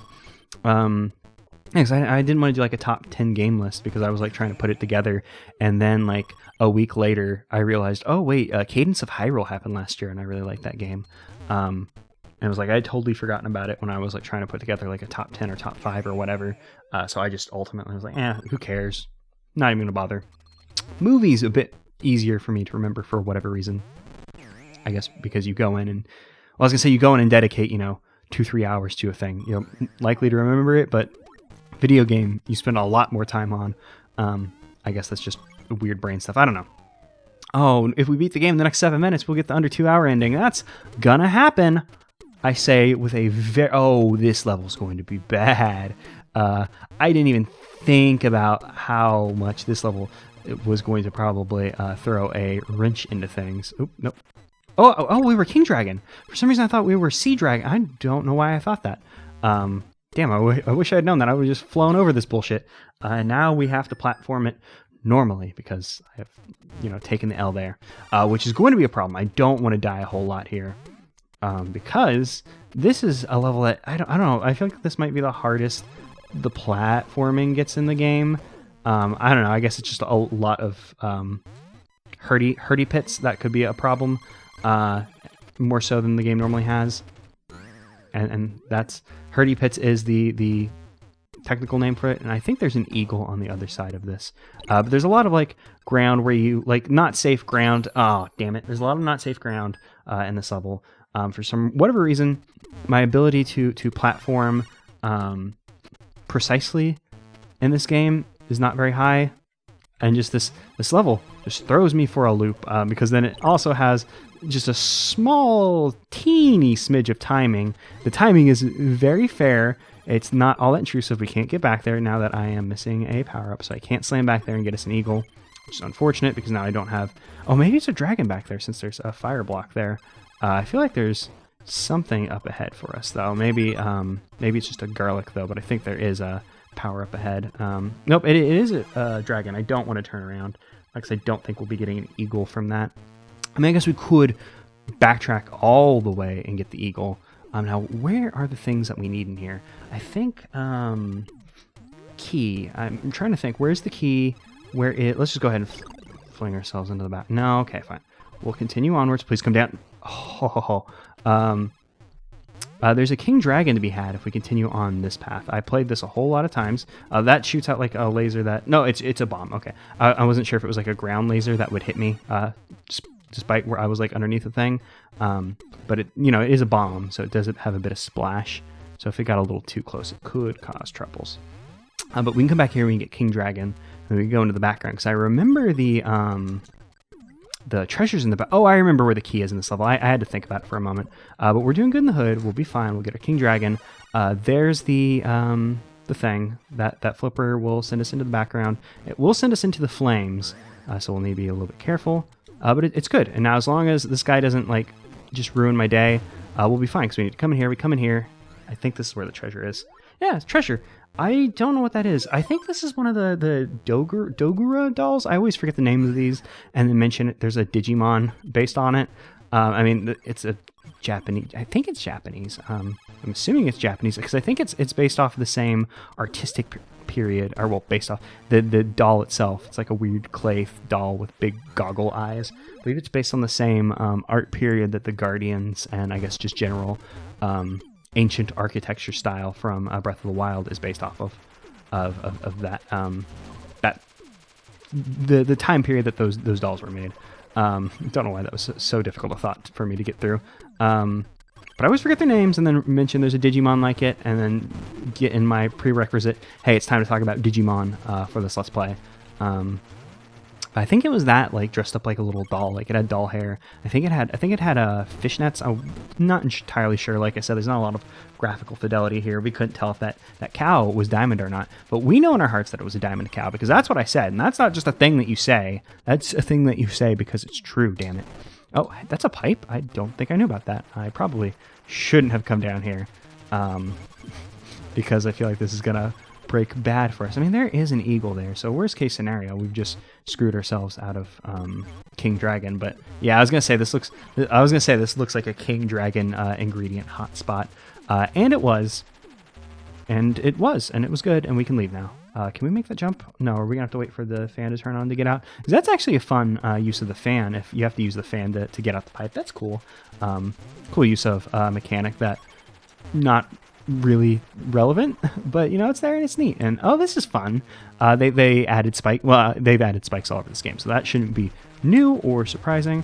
But it's fun that they added those spikes down there, because I feel like this is one of the easier keys to get, in that it's just kind of right there. So you just add spikes below it as a kind of like, haha, I got you. If people aren't ready for it. This level, though, I think this might be the hardest single level in the game. In my honest opinion, my humble opinion, whichever you want to take, maybe humble is the way that you would want to go, because it is ultimately an opinion. So honesty on the opinion, like, I mean, I guess I could be lying and be like, I don't really think that at all. I think this level's very easy, and I'm trying to scare you, but you know what I mean. Yeah, this game has a lot of instances of things that I guess don't really get to shine mechanically. Like, there's a lot of potential for mechanical depth, like with these fans and stuff, that we just ultimately don't get to see used to their full potential. Like, these fans are used like only in this level, like at the very end of this level. It's not even like the mechanic for like the first half of this level. So yeah, a lot of instances of where like a mechanic isn't thoroughly explored. Kind of, I was gonna say kind of similar, but like if we were to compare it to like Wario Land 4, Wario Land 4 has a lot of instances of levels, single levels that use a mechanic, and then they're only used in that level, but they are thoroughly explored within that level. Whereas this one, it's like they're pretty standard things. Like, it's not like, oh, these are strange concepts that are gonna blow your mind or anything. Like, even the game's main gimmick of swapping between the background and foreground, I feel is a pretty safe gimmick. Like, maybe it would have been a little bit more mind-blowing when this was released, which I don't think it was, because I think this was like contemporary. Like this was 95, so this would have been contemporary with which consoles? Like, God, I don't know. I'm bad at times, dates. Never been my forte. But you know, like 95, like there would have been 3D graphics. Like it wouldn't have been like, if this had been a like NES game, maybe a bit more like, oh whoa, you know, like the foreground depth and stuff. But I mean, even then, like, you know, arcade games exist. You know, they probably were 3D polygons. I don't know the history of that, and I'm not gonna pretend to. So I'm just, you know, it's a pretty simple gimmick though, just going between the foreground and background. And I feel like there was probably a point there, but there was a point that I was keep trying to make, even though I'm not sure if I ever made it. I started talking about it, and I feel like I got distracted. But Small Wario, just weird as a concept. Feels like it's carryover from, you know, because this was a Mario Land game, essentially. I'm glad they did away with it, because I think Small Wario does, and I don't super duper like it. Oh, I was gonna say the sides. Oh damn! The sides of the arena to block this thing off are gone. But I believe I'm thinking of the final boss arena, and I don't think we can just crouch through that now. Previously, I would just always crouch my way through that, but it looks like he has like a mid state where like we can crouch that, but he has like a mid state that could like fool you into thinking like you're good to just crouch on past them when that isn't the case. But yeah, small Wario, weird. Glad they did away with it, since it's just kind of like a weird Mario holdover. And even Small Mario is kind of weird nowadays. Like it made sense, like, I guess, you know, at the time, like, oh, here's how we differentiate between these two like power-ups. Whereas like I mean, I guess it still makes sense, and it's just strange to see a small Mario and then like a normal sized Mario be like the big boy, like the Super Mario. A little strange, just since that one became like the default in the interning years. And I was like, while playing through, I was thinking like, well, what would I do instead? And the only thing I could think of is using like his old overall designs, where like he had the like red overall blue shirt as opposed to, you know, the red shirt. Which I've always liked the red overalls blue shirt design. I enjoy that as a Mario, but that just might be nostalgia talking. I think it's cool. I think the red overalls are really neat. And I was thinking about that with Wario too. Like Wario like has like those cool ass purple overalls. And I was thinking about it like swapped on Wario, like yellow overalls, purple shirt might be a little strange. I don't think it's bad per se, and I can already tell this is going to be hell with these spikes. But I think purple overall, yellow shirt, probably the way to go with Wario. But I don't know. I'm not an artist, so maybe it would work. Maybe it looked just fine. And, oh man, he's got a lot of those. He's got a big sprinkle, and that shoots for a very long time. Gonna have to be careful with this boy. I mean, to be fair, I just gave the tank a whole lot of respect there that maybe I shouldn't have given the tank in that moment. But it'll be fine. We'll work our way through. We'll figure it out. It's gonna be funny. I feel like this boss is about to give me a lot of trouble, and I don't think this boss is ridiculously hard. I do think this boss is at least a little difficult. Man, for similar reasons to the dinosaur fish, the first boss. This boss's weak point, you know, obviously being its face. We've learned we can punch it in the face to knock the operator out. So I'll have to make use of that if we get the chance. But the fact that it has that like lob shot, what I just referred to as a sprinkle, I feel is very good at covering its tracks, covering its weak spot, and that, you know, like, oh, if I shoot a lob shot coming out of my weak spot, you know, it's harder to hit. Whereas Dinosaur Fish has the appendage, the like flail mace like ponytail thing it's got going on right above its weak point. Granted, I just worked out the timing to figure out how to hit it, because if you go in on its like last like big swing on Dinosaur Fish, it's decently easy to get the better of it. This guy though, I'm gonna have to learn how to do this boss, which is gonna be hard because getting close to it means I am going to have to traverse its sprinkle, because as we saw, if it does its machine gun fire, it's like machine gun fire, like that straight fire.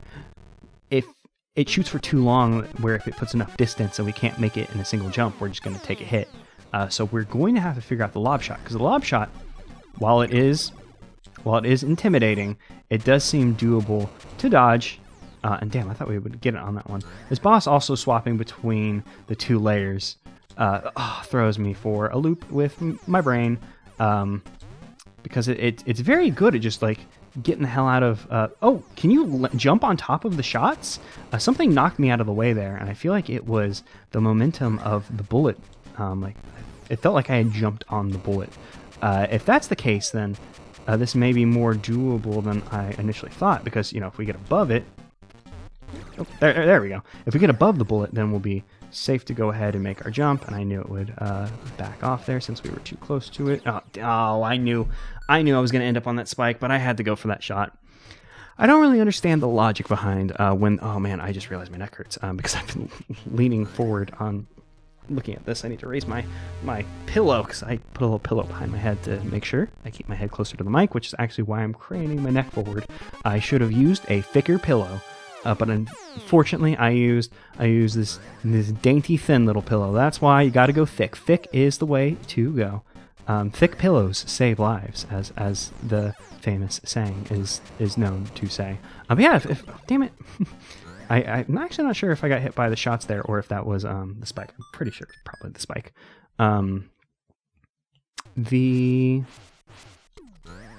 Yeah, we need to figure out if jumping on the bullets hurts this boy.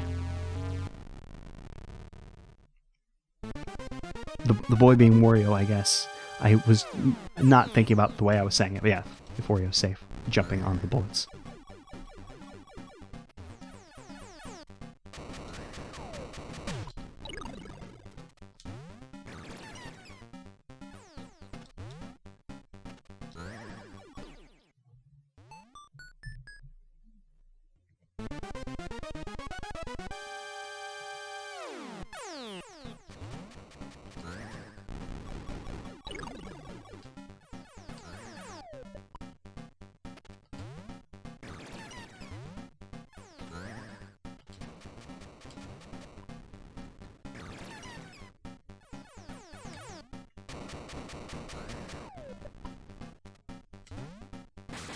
Okay, I'm not gonna lie.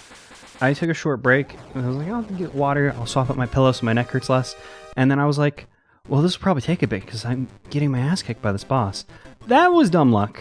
That was definitely a dumb luck run, which does not make me feel any better about Demon Head. And I'm also worried about running into these spikes and dying during this coin panic, so maybe I shouldn't be chasing after these coins. I mean, I have above 300, so it's fine. We can, we can do the life minigame. It's fine. It's good. But that was dumb luck. That just happened to work out. I just happened to dodge those shots. It does seem like you are able to land on the tank and eject the operator coming in from the jump pads, which I didn't think was possible, because they always seemed to dodge whenever I would hit the jump pad too close to them. So maybe it's just a weird thing with the timing on their attacks in addition to that. And also just... Oh, well, I was going to say, well, here's my strategy for this, and then I immediately biff it. My strategy for this has been to kind of try and stay near this first pipe, because, if you go towards the back pipe, like, the hearts could get away. So I like to try and get them as soon as possible rather than letting things get away, since, there's a decent amount of time, like, it doesn't take that long to be able to try and jump again, I say, as I go ahead and just ram my head into the bat, which means that not only do we lose out on our hearts, but we also miss out on that diamond. So that's essentially, whatever we had plus 100 hearts lost. A travesty for sure. I had a small panic in there, because I find myself sometimes saying tragedy instead of travesty, and then I was like... tried to pick which one I was going to say. I was like, no, say the right one. And then my brain didn't want to say the right one. And also, while we're here, I think I just recognized that the treasures are variations on the ones we've seen before. I don't remember most of these, but the chicken, I remember, I think it was like a phoenix. The dress, I think, was a normal dress. Maybe there was an apple? I don't remember that. But like number 9, like I remember a pirate ship. 10, I remember there being a horse. and then 11, the Dogura, which I think is what it's called. I remember those, so like I'm guessing that these are like alternate versions of them. They'd be like, you've played this game before, you know what these used to be. So like here's like just a fun spin on things. I'm guessing is the idea here. And this is gonna be a rough level. And I know I missed the treasure. I could not break it with the measly powers of normal Wario. I need Bull Wario, which would sort of become the default of Wario in the future. Are you the one I can hit? No, the one I can hit somewhere up here. That's the one. If you hit it, the block that it ejects a dragon, I believe. I don't think I'll be confident in being able to make that jump, though, so we'll just go ahead and just continue onwards. I am going to leave that dragon there, because while I would like to have it, it might be better to leave it. Is this there's a platform, there's an entryway down below, isn't there? Because there's that little bonus. Yeah, here's what I was thinking of. There's this little bonus way we could go. I don't know why I couldn't see this previously. I'll go ahead and take the Bull Wario. I probably shouldn't. I would like to leave it here in case we come back to this point hurt, but I don't know what kind of power-ups we'll be finding in here, so we might as well just take a big hitter so we can do some big hits if we need to. But it also feels like a shame because it feels like I'm wasting it a little bit because we already had a normal Wario. Like there is now a dragon on hand. I will leave that dragon alone unless we find an eagle. If we find an eagle, I'm going to come back for it and go ahead and make the swap. There is stuff up there that, well, I was going to say we need. We don't particularly need it. We don't really need anything, but there is this little hidden area up here that we can come back for. There's just another dragon back there. I was hoping it'd be an eagle, because if it was an eagle, then this place would be pretty good. Oh, I didn't actually want to pick up the dragon, but I guess that's fine. We get an extra life. We can come back here, and hopefully, yeah, the dragon will go ahead and blow this away. We can come in here and get the last treasure. What was the last treasure of the game? I don't remember. Feather. I can't think of what the feather would have been before.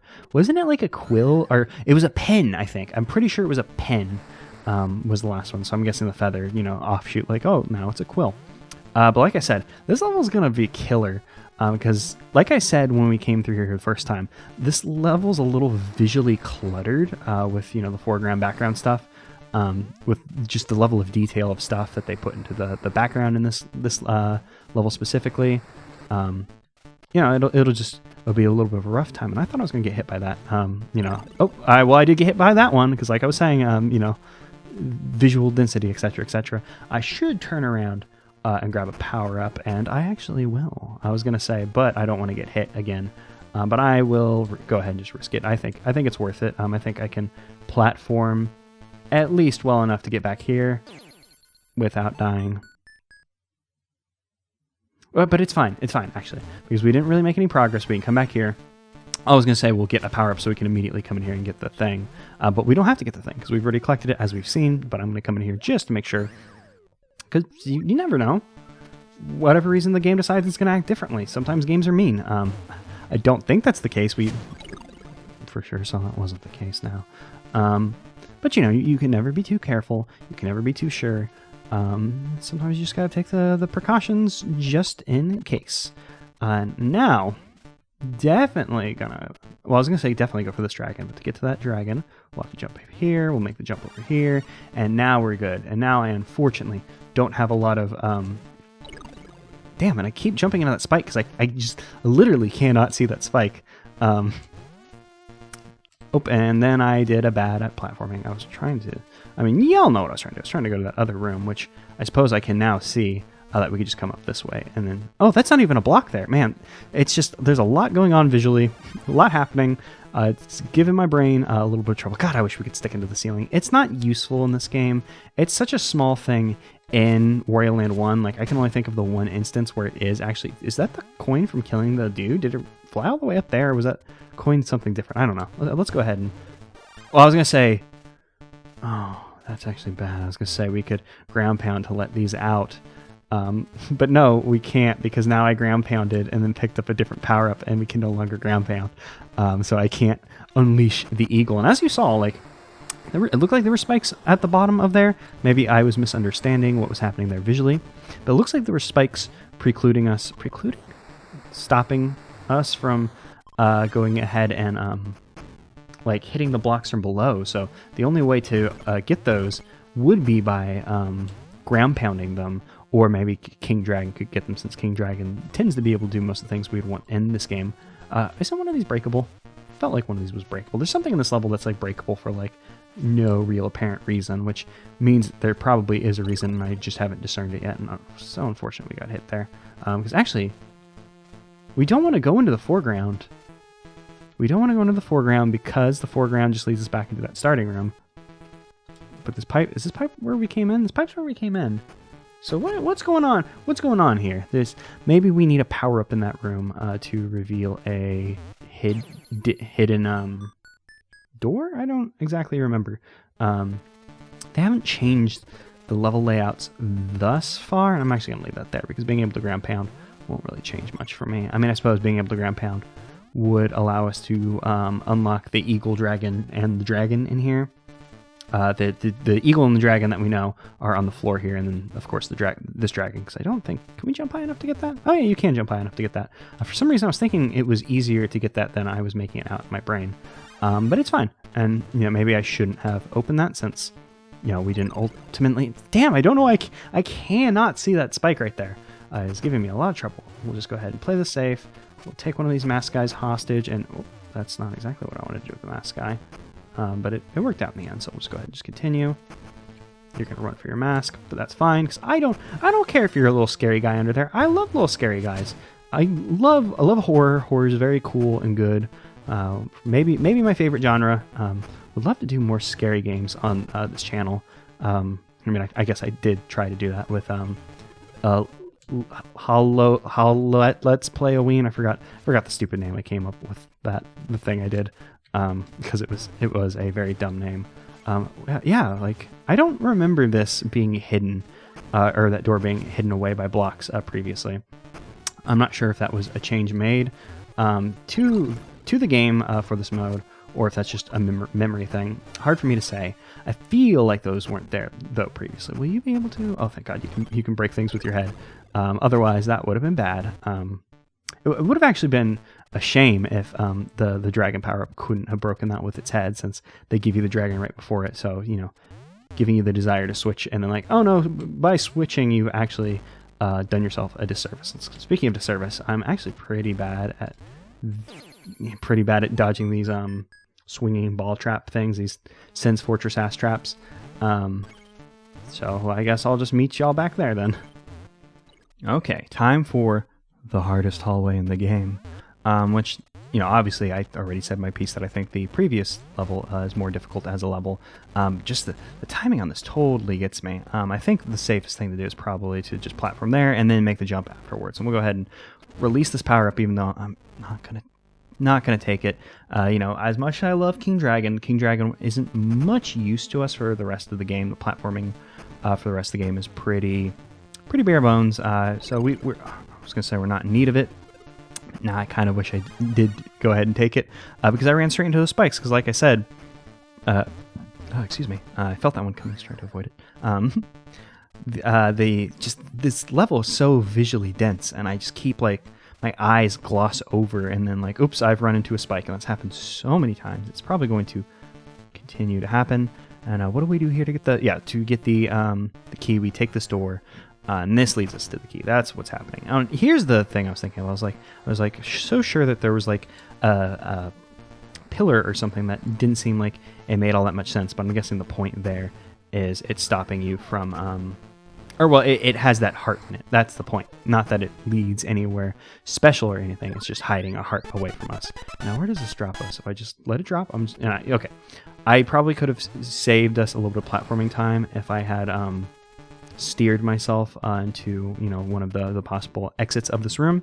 But I didn't want to get too risky with it, because I was just like, well, I'll just drop and I'm sure the game will take care of me, because I don't know why I'm having so much more of a difficult time parsing this level visually than I did previously. Like I did say, like I think this level's weakest suit is that the level can be a little hard to, figure out what's going on.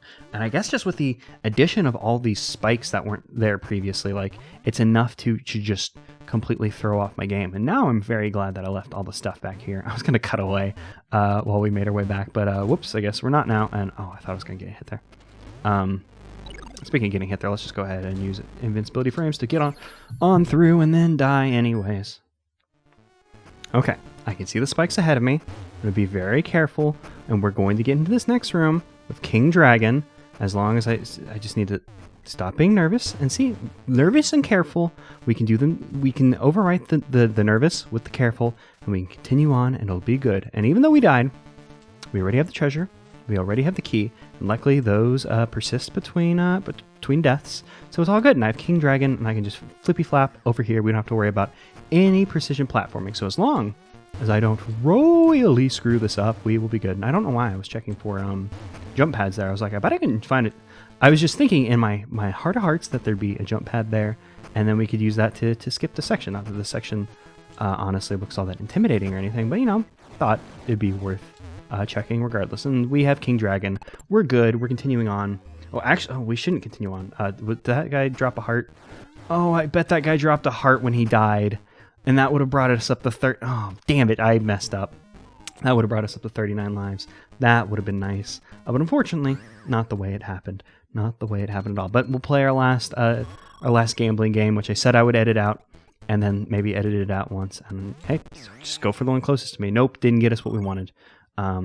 Which, we could still, if we double our nothing each time. Did we double our nothing? I don't know, there's like different options. I'm just gonna keep doing this. We don't get any extra lives out of it. It's fine. We'll deal. We'll continue onwards, and it'll be fine, because I don't think we're gonna be getting anything good. Nope. Even if we had gotten it, it's not like it would have, because assuming it doubled it, we would have had to like get it all 3 times, right? Because we came in there with 80, we would have wanted 300 coins. Okay, so fortunately 38 lives with 99 hearts going into the final boss. Oh boy, oh boy, oh boy. It'll be fine. We'll make it work. Oh yeah, I forgot about his stupid rocket thing. This is gonna be a thing. So we'll go ahead and jump on top of him. We'll wait for. Oh nope, I've ended up in the elevator. Not what I wanted to do. We'll jump. Oh, well, I was gonna say jump on the rocket to find safety from the rocket, because like if we jump, it seems like landing on the rocket, destroys it, which is good. Oh, the rocket exploded. I don't know if it was laying on the ground like, hey, I'm very clearly going to explode, or if I just wasn't paying attention. Probably just I wasn't paying attention, to be honest. I did go in to rub my eye at some point. I don't know if the rubbing my eye was a exasperated, ugh, I died, or if... Okay, yeah, after you jump on it, it seems like it has a moment where it doesn't have like a hurt frame and then goes into hurt frame, which is a great sign that I've wasted, 3 lives on the Guardian of the Door? We're not even to the final boss. Oh my god, this is going to be terrible. Especially since we're, if we consider the fact that the... I didn't really have it. I guess I was gonna say consider the fact that the last level doesn't seem to have like a good life grinding spot. Like if the last level was the haunted house has like 2 like easy to hit locations with extra lives, which would have been nice. But we don't really have that luxury. So yeah, 3 lives lost to the Guardian of Demon Head. So we've got 35 shots at this guy without getting a game over. If we get a game over, it's not the end of the world. In fact, I'm so confident we won't get a game over that I have the game overs recorded in a separate file so I can show y'all. I meant to show it in the last episode, but I believe I forgot to edit it in.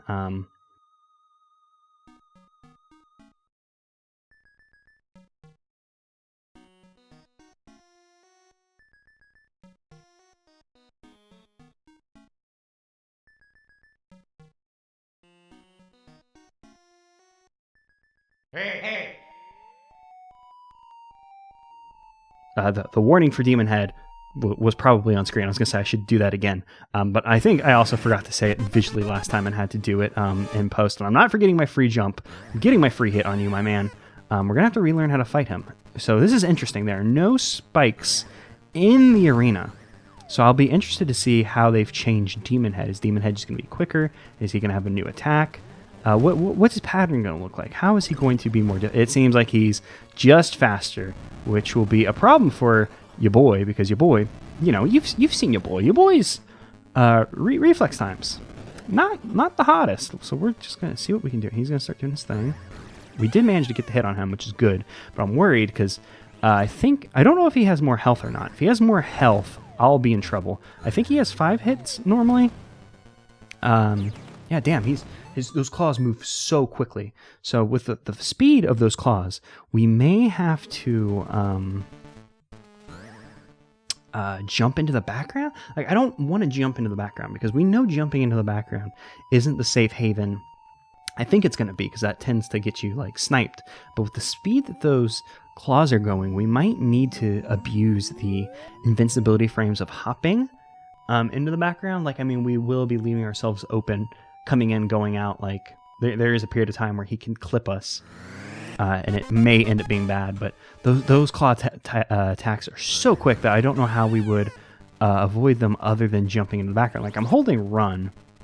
I'll go ahead and just... Oh, nope. Well, I was going to say jump in the background, but I mean, that ended up working out in our favor, and he's going to do that thing, so I'll go ahead and jump in the background while he does his shit. His claw went over the other one! I don't think he could do that previously. I think that is a new thing he could do, because I feel like his claws previously were, like, beholden to each other in a way where, like, he couldn't, like, smack them together, and one more shot. Nope, I missed that one. I lucked out on that first hit, and I thought, you know, maybe I had learned something about timing and about myself and about friendship and love, but I've learned no lessons, unfortunately. About to get clipped by that claw. It's fine. I knew it would happen.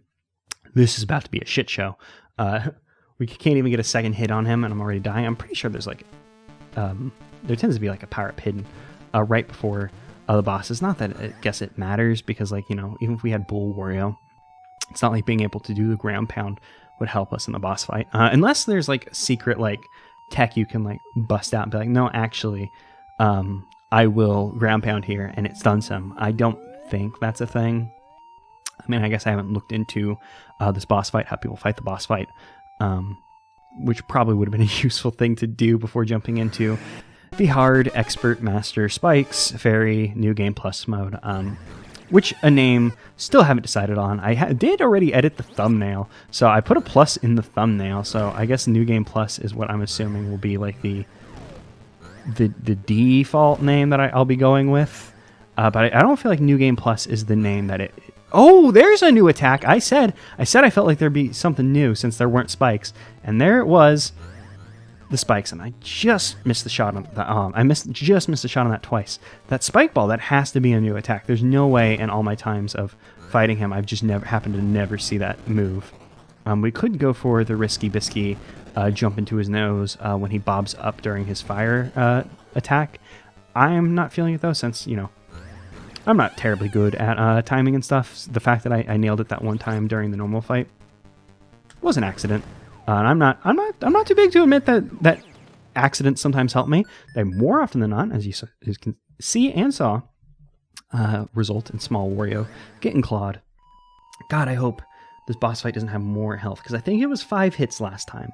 I feel like I saw somewhere that this has 8 hits. I may take a break during this fight and go see if I can look up more information, which would be so funny if, like, you know, just I totally glossed over a point where they're like, oh, in stupid spike mode. I don't think this is stupid spike mode. I've actually liked this the difficulty. I said earlier, like, you know, it's definitely harder.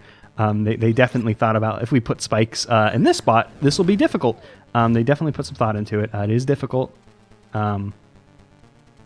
You know, I think it's good, actually, is what I'm trying to say. But it'll be so funny if I just happen to come across the name on something that I just totally glossed over for whatever. What? He was like, I was like, he was smacking his lips there. I'm like, I've never seen that animation. You know, I probably have seen that animation. And jump. I got that one for some reason. Probably have seen that animation, but I was like, I don't know what that means. So in my heart of hearts, I was like, he's probably about to do that attack, and we don't want to get clipped by claws, so I shouldn't be doing what I'm doing. But I'm just so worried about with the speed that those claws move, that he's going to go ahead and get me. He had one more fire in him. Is he going to do up and down bob? Yeah, it's attack time. Let's see if I can get it. And now. Nope. I was not even close on that one, which is fine. Sometimes you're just not even close with the things you do in life. He's about to do the spike balls, so let's... See, the spike balls probably shouldn't be doing what I'm doing, but it's working out well. Jump. Nope. Not even close. I feel like he's doing his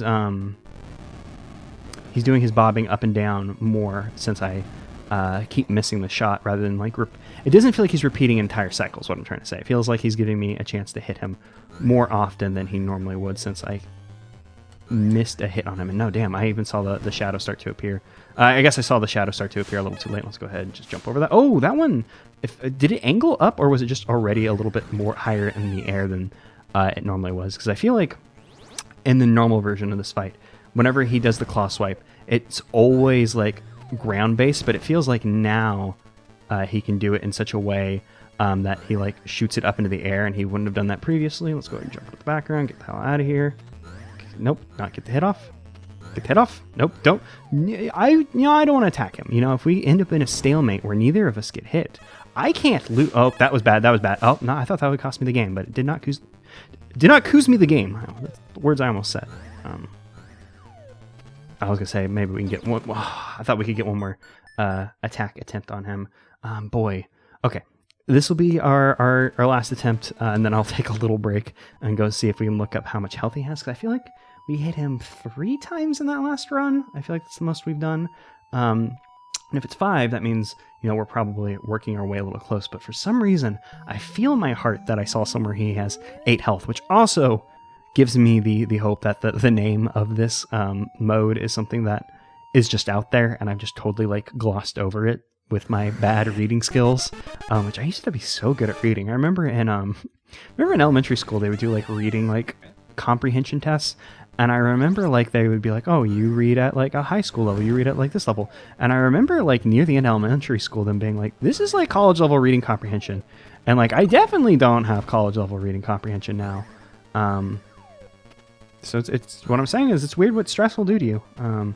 Sometimes you can just understand things better as a child, and now you just are scared, and Demon Head is beating up on you, and his claws are so fast. His claws are so very fast.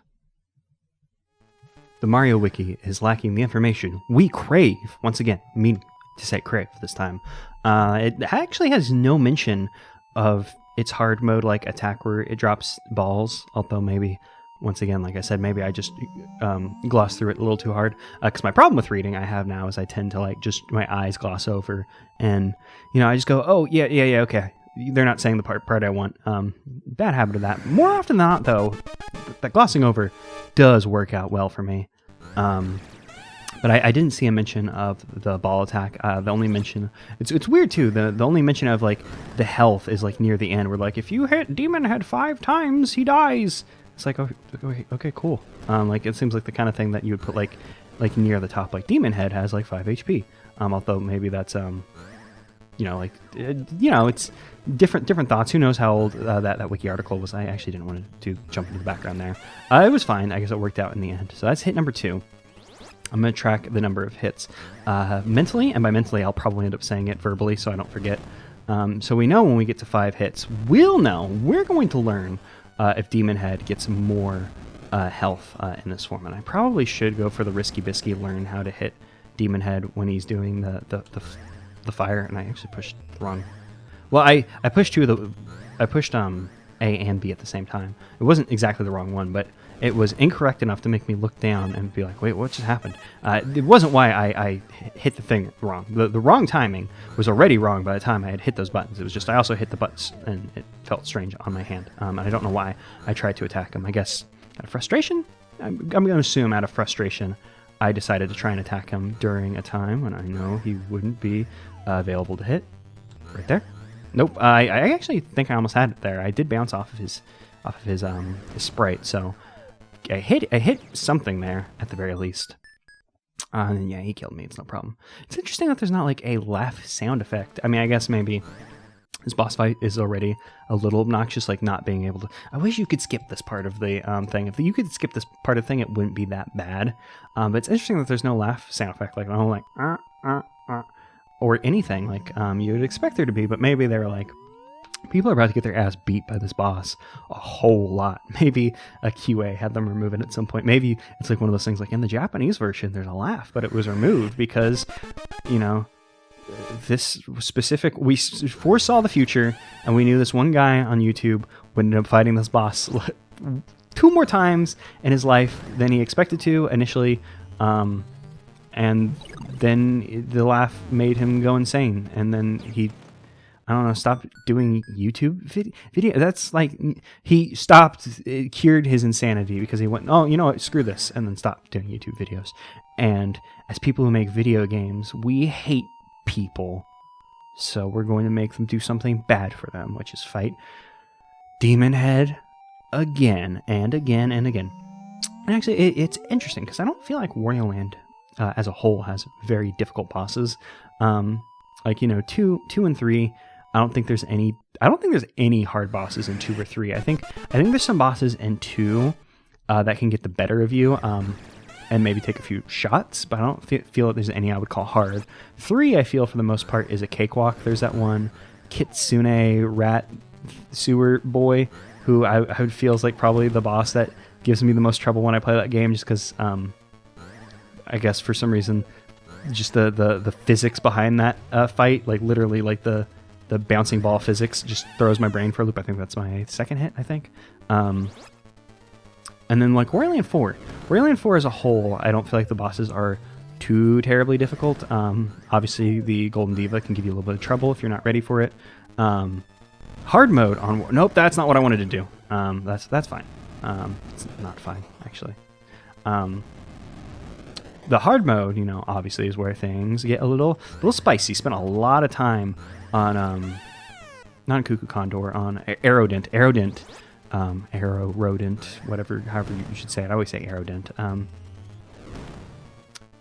Gave me a lot of trouble. The Golden Diva gave me a lot of trouble. I remember being super out of it by the time I beat the Golden Diva, because I had just like woken up for work. I was like, I'll try fighting the Golden Diva a couple times before I go to work. Just remember not expecting to beat it on that try. And then, you know, Wario Land Shake It, obviously. As a whole, I don't feel like the bosses are too difficult. I think some of them can throw you for a loop if you're not prepared. Like Bloomsday gives me a little bit of trouble normally. Chortlebot can be a little bit of a trial. Little difficulty with the Chortlebot. And I think the Shake King is honestly a very good, difficult like final boss. And I'm honestly just conflating it in my brain into being a little bit easier because I lucked out and did very well when I fought it for the missions, Take No Damage, and didn't take as long as I thought it would after the difficulties I had. So honestly, Demon Head, probably the hardest boss in all of Wario Land. It's the one that gives me the most trouble. I've spent probably maybe the most time out. Wait, oh, it's dead? Oh, never mind. This idiot's easy. I'm so good at these video games. Chortlebot's harder. Chortlebot actually may be harder. I don't know. I'm not a good judge of that. I don't feel like I got 5 hits on him. I feel like that was only 3. Does he have less health now? Or did I just like super get into the groove and just figure that dude out? I think I just super got into the groove and figured that dude out. Did we get all the treasures? I think we got all the treasures. We didn't game over against them. So we should be fine. It is interesting. I like that the idea that these treasures might be just like weird variations on the other ones. Because I feel like that like helmet. I feel like we get that helmet before, but it didn't have like the Japanese like dummy scarecrow face. I don't know exactly what to call that, but it's like characters that look like a face. That's about it. And I don't remember if there was an apple, but I can remember. I think we might have gotten a watch instead of a hourglass. It's hard to say. We didn't finish in under 2 hours. So there'll be no bunny girl this time. But the endings for this one are the ending for this hard mode, whose name still haven't decided on, master mode. I guess there's a line of dialogue after we're done where they'll say something, which will maybe give us a name. I don't know. Maybe we'll just not have a name for it, and it'll just be this confusing limbo of call it whatever the hell you think's a good name for it. But the ending for this is, I feel a little bit less interesting. Like, here we go. Like, if we were to have gotten it in under 2 hours, instead of this weird little goblin genie guy, who actually might be Demon Head now that I think about it, but that he just has a goblin face, so he's making me think, oh, maybe, you know, this is Demon Head, and now we've made Demon Head our servant because we beat him up twice. It would have just been like the bunny girl had we finished in under 2 hours. There would have been no difference. But, you know, since we got all the treasures, but took over 2 hours, we now get this goblin guy. I believe on the normal version, which y'all saw whenever that video went up, when Wario flies back over 2 hours with all the treasures and normal mode, I believe that he just has the genie like bottle. Assuming that this is a genie, I don't know if there are other creatures who can get stuck in lamps. Without this thing, like it may have just been Wario on the flying carpet flying away without the bottle, but that's not important. I wanted to get this ending because I think this ending's better, and also because I didn't want to have to like super run and try and finish the game in under 2 hours again. I don't think I would have been able to do it. Actually, I may have beaten Demon Head faster this time. I feel like I might have fought Demon Head a little bit longer in that other one, but that may have been a fluke. I won again because I feel like I kind of zoned out and then may have just gotten into like a trance and like just won. Not entirely sure. But this was Expert Hard Fairy Master Mode. It's in the description. I came up with a funny way to say it all. That's the way we're gonna say it. I enjoyed this. This was a good hard mode.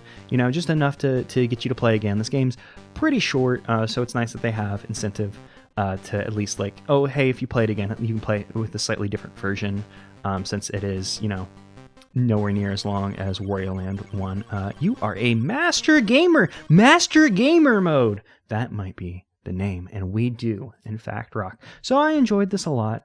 Not to get sentimental, but this may be the last time we see a Wario Land game, unless for whatever reason I start just Let's Playing them again. Probably not, since I don't really want to do that. I'm pretty happy with most of the Let's Plays. I say that, but like, oh, that's cool. They put the thing upside down. Assuming that's not a weird 3D effect, because I'm looking at both sides and they're the same. And they just put the hard mode with some of the characters upside down now. That's interesting. Well, let's go to the menu, see if anything's changed now that we come back. Okay, we beat it, and it gives us a clear fairy file, so we could restart playing hard mode again, which I'll just go ahead and let it start, because we didn't get to see the cutscene at the beginning of the game, so I'll just let it play out while I give some of my final thoughts. I love the Wario Land series. It's obviously one of my favorite series of video games. Wario Land 4 is one of my favorite video games. It's been a lot of fun playing these. You know, I've kind of gotten these thoughts out before, so don't want to reiterate them too much. I'm not going to get super sappy or anything like, we'll never see Wario again, because I'm sure there'll be more Wario games at some point. We'll see them and love them. Maybe they won't be Wario Land games. Maybe Wario Land will get a resurgence. It's hard to say, but even if they don't, indie games have definitely picked up the slack at the moment. You know, I'm looking forward to like Pizza Tower.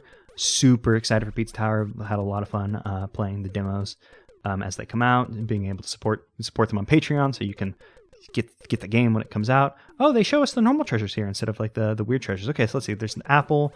There's like the Dogura thing, like I thought there was. There was a pen. It's a stopwatch, not a clock, but you know, that makes sense. It's a cat instead of a tanuki, a chicken phoenix thing.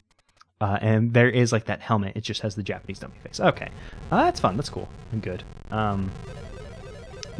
Really excited. You know, future Pizza Tower. So even if Nintendo never breaks into the Wario Land vault, which they'll probably do something with Wario Land at some point, whether it's, you know, Wario in general, whether it's like, here's more WarioWare, here's a different Wario series. I pressed the wrong button. You know, they'll probably do something with Wario. I doubt he'll end up like going the way of Waluigi and just being like, here's a character who shows up for parties and carts and doesn't do anything. I will probably see something with Wario, and even if we don't, Wario's had a great run. Love the games. All the Wario Land games are great. Enjoy them a lot. You know, even if I would sadly say this is my least favorite, this is still a game I love a whole lot. I actually recently finally purchased it, because Virtual Boy games can be a little bit difficult to find, meaning I finally own all of the Wario Land series. Still don't have a Virtual Boy, though. My friend Kevin runs a game store, and I'm waiting for him to get one and sell it to me, because he runs a game store, and consoles can be a little difficult, so I just want to buy one from someone I trust, rather than like, you know, spending a lot of money on a console and then like gambling on it. And yes, I do want to own a Virtual Boy just because I have a single Virtual Boy game. There's some other Virtual Boy games I was interested in when the Retronauts guy did Virtual Boy Works. There's a lot of like Virtual Boy games that looked interesting. Unfortunately, the only one I can remember off the top of my head was the Jack Bros game, which I don't really care too much about Atlas stuff. But the game looked interesting, but it's also apparently one of those like expensive, not like the super duper expensive expensivest Virtual Boy games, but still a decently expensive Virtual Boy game. So probably won't be getting that one anytime soon. Wait, did I miss the treasure or did I get it without thinking? I think I missed the treasure because I didn't have a power up, but that's fine. We're gonna finish this off. We're gonna finish this Let's Play off. All of these Let's Plays, because this is the final Wario Land Let's Play. We've done everything in all of these games. I think we've completed everything in every regards. So we're gonna finish this off with a little bit of gambling, and I'm still going to stick to my guns and just pick the one that's closest to me. Oh, he's so embarrassed.